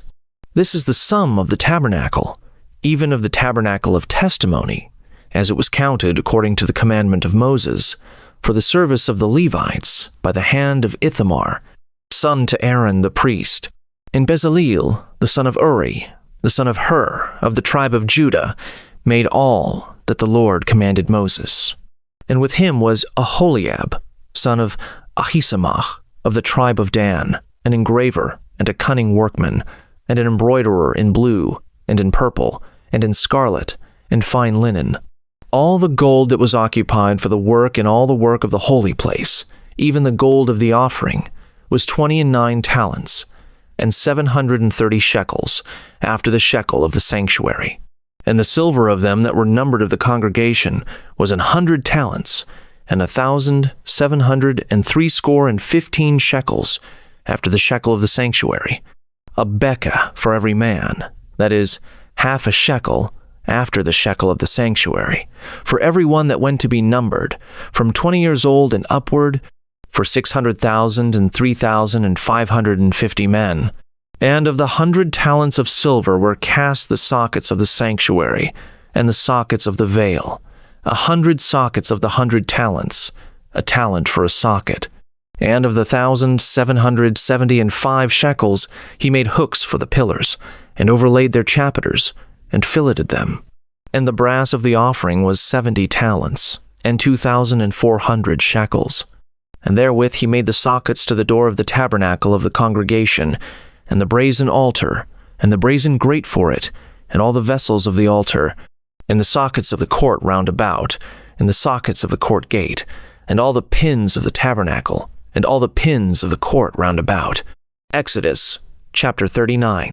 And of the blue and purple and scarlet they made cloths of service, to do service in the holy place, and made the holy garments for Aaron, as the Lord commanded Moses. And he made the ephod of gold, blue, and purple, and scarlet, and fine twined linen. And they did beat the gold into thin plates, and cut it into wires, to work it in the blue, and in the purple, and in the scarlet, and in the fine linen, with cunning work. They made shoulder pieces for it, to couple it together. By the 2 edges was it coupled together, and the curious girdle of his ephod, that was upon it, was of the same according to the work thereof, of gold, blue, and purple, and scarlet, and fine twined linen, as the Lord commanded Moses. And they wrought onyx stones enclosed in ouches of gold, graven, as signets are graven, with the names of the children of Israel. And he put them on the shoulders of the ephod, that they should be stones for a memorial to the children of Israel, as the Lord commanded Moses. And he made the breastplate of cunning work, like the work of the ephod, of gold, blue, and purple, and scarlet, and fine twined linen. It was 4 square. They made the breastplate double. A span was the length thereof, and a span the breadth thereof, being doubled. And they set in it 4 rows of stones. The first row was a sardius, a topaz, and a carbuncle. This was the first row. And the second row, an emerald, a sapphire, and a diamond. And the third row, a ligure, an agate, and an amethyst. And the fourth row, a beryl, an onyx, and a jasper. They were enclosed in ouches of gold in their enclosings. And the stones were according to the names of the children of Israel, 12, according to their names, like the engravings of a signet, every one with his name, according to the 12 tribes. And they made upon the breastplate chains at the ends, of wreathen work, of pure gold. And they made 2 ouches of gold, and 2 gold rings, and put the 2 rings in the 2 ends of the breastplate. And they put the 2 wreathen chains of gold in the 2 rings on the ends of the breastplate. And the 2 ends of the 2 wreathen chains they fastened in the 2 ouches, and put them on the shoulder pieces of the ephod before it. And they made 2 rings of gold, and put them on the 2 ends of the breastplate, upon the border of it, which was on the side of the ephod inward. And they made 2 other golden rings, and put them on the 2 sides of the ephod underneath, toward the forepart of it, over against the other coupling thereof, above the curious girdle of the ephod. And they did bind the breastplate by his rings unto the rings of the ephod with a lace of blue, that it might be above the curious girdle of the ephod, and that the breastplate might not be loosed from the ephod, as the Lord commanded Moses. And he made the robe of the ephod of woven work, all of blue. And there was an hole in the midst of the robe, as the hole of an habergeon, with a band round about the hole, that it should not rend. And they made upon the hems of the robe pomegranates of blue and purple and scarlet, and twined linen. And they made bells of pure gold, and put the bells between the pomegranates upon the hem of the robe, round about between the pomegranates. A bell and a pomegranate, a bell and a pomegranate, round about the hem of the robe to minister in, as the Lord commanded Moses. And they made coats of fine linen of woven work for Aaron, and for his sons, and a mitre of fine linen, and goodly bonnets of fine linen, and linen breeches of fine twined linen, and a girdle of fine twined linen, and blue, and purple, and scarlet, of needlework, as the Lord commanded Moses. And they made the plate of the holy crown of pure gold, and wrote upon it a writing, like to the engravings of a signet, Holiness to the Lord. And they tied unto it a lace of blue, to fasten it on high upon the mitre, as the Lord commanded Moses. Thus was all the work of the tabernacle of the tent of the congregation finished. And the children of Israel did according to all that the Lord commanded Moses, so did they. And they brought the tabernacle unto Moses, the tent, and all his furniture, his taches, his boards, his bars, and his pillars, and his sockets, and the covering of rams' skins dyed red, and the covering of badgers' skins, and the veil of the covering, the ark of the testimony, and the staves thereof, and the mercy seat, the table, and all the vessels thereof, and the shewbread, the pure candlestick, with the lamps thereof, even with the lamps to be set in order, and all the vessels thereof, and the oil for light, and the golden altar, and the anointing oil, and the sweet incense, and the hanging for the tabernacle door, the brazen altar and his grate of brass, his staves and all his vessels, the laver and his foot, the hangings of the court, his pillars and his sockets, and the hanging for the court gate, his cords and his pins, and all the vessels of the service of the tabernacle, for the tent of the congregation, the cloths of service to do service in the holy place, and the holy garments for Aaron the priest, and his sons' garments, to minister in the priest's office. According to all that the Lord commanded Moses, so the children of Israel made all the work. And Moses did look upon all the work, and behold, they had done it, as the Lord had commanded. Even so had they done it, and Moses blessed them. Exodus chapter 40. And the Lord spake unto Moses, saying, On the 1st day of the 1st month shalt thou set up the tabernacle of the tent of the congregation. And thou shalt put therein the ark of the testimony, and cover the ark with the veil. And thou shalt bring in the table, and set in order the things that are to be set in order upon it. And thou shalt bring in the candlestick, and light the lamps thereof. And thou shalt set the altar of gold for the incense before the ark of the testimony, and put the hanging of the door to the tabernacle. And thou shalt set the altar of the burnt offering before the door of the tabernacle of the tent of the congregation. And thou shalt set the laver between the tent of the congregation and the altar, and shalt put water therein. And thou shalt set up the court round about, and hang up the hanging at the court gate. And thou shalt take the anointing oil, and anoint the tabernacle, and all that is therein, and shalt hallow it, and all the vessels thereof, and it shall be holy. And thou shalt anoint the altar of the burnt offering, and all his vessels, and sanctify the altar, and it shall be an altar most holy. And thou shalt anoint the laver and his foot, and sanctify it. And thou shalt bring Aaron and his sons unto the door of the tabernacle of the congregation, and wash them with water. And thou shalt put upon Aaron the holy garments, and anoint him, and sanctify him, that he may minister unto me in the priest's office. And thou shalt bring his sons, and clothe them with coats. And thou shalt anoint them, as thou didst anoint their father, that they may minister unto me in the priest's office. For their anointing shall surely be an everlasting priesthood throughout their generations. Thus did Moses. According to all that the Lord commanded him, so did he. And it came to pass in the 1st month, in the 2nd year, on the 1st day of the month, that the tabernacle was reared up. And Moses reared up the tabernacle, and fastened his sockets, and set up the boards thereof, and put in the bars thereof, and reared up his pillars. And he spread abroad the tent over the tabernacle, and put the covering of the tent above upon it, as the Lord commanded Moses. And he took, and put the testimony into the ark, and set the staves on the ark, and put the mercy seat above upon the ark. And he brought the ark into the tabernacle, and set up the veil of the covering, and covered the ark of the testimony, as the Lord commanded Moses. And he put the table in the tent of the congregation, upon the side of the tabernacle northward, without the veil.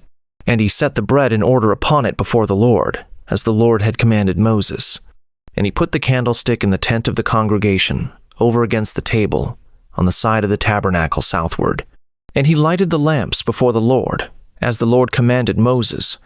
And he put the golden altar in the tent of the congregation before the veil.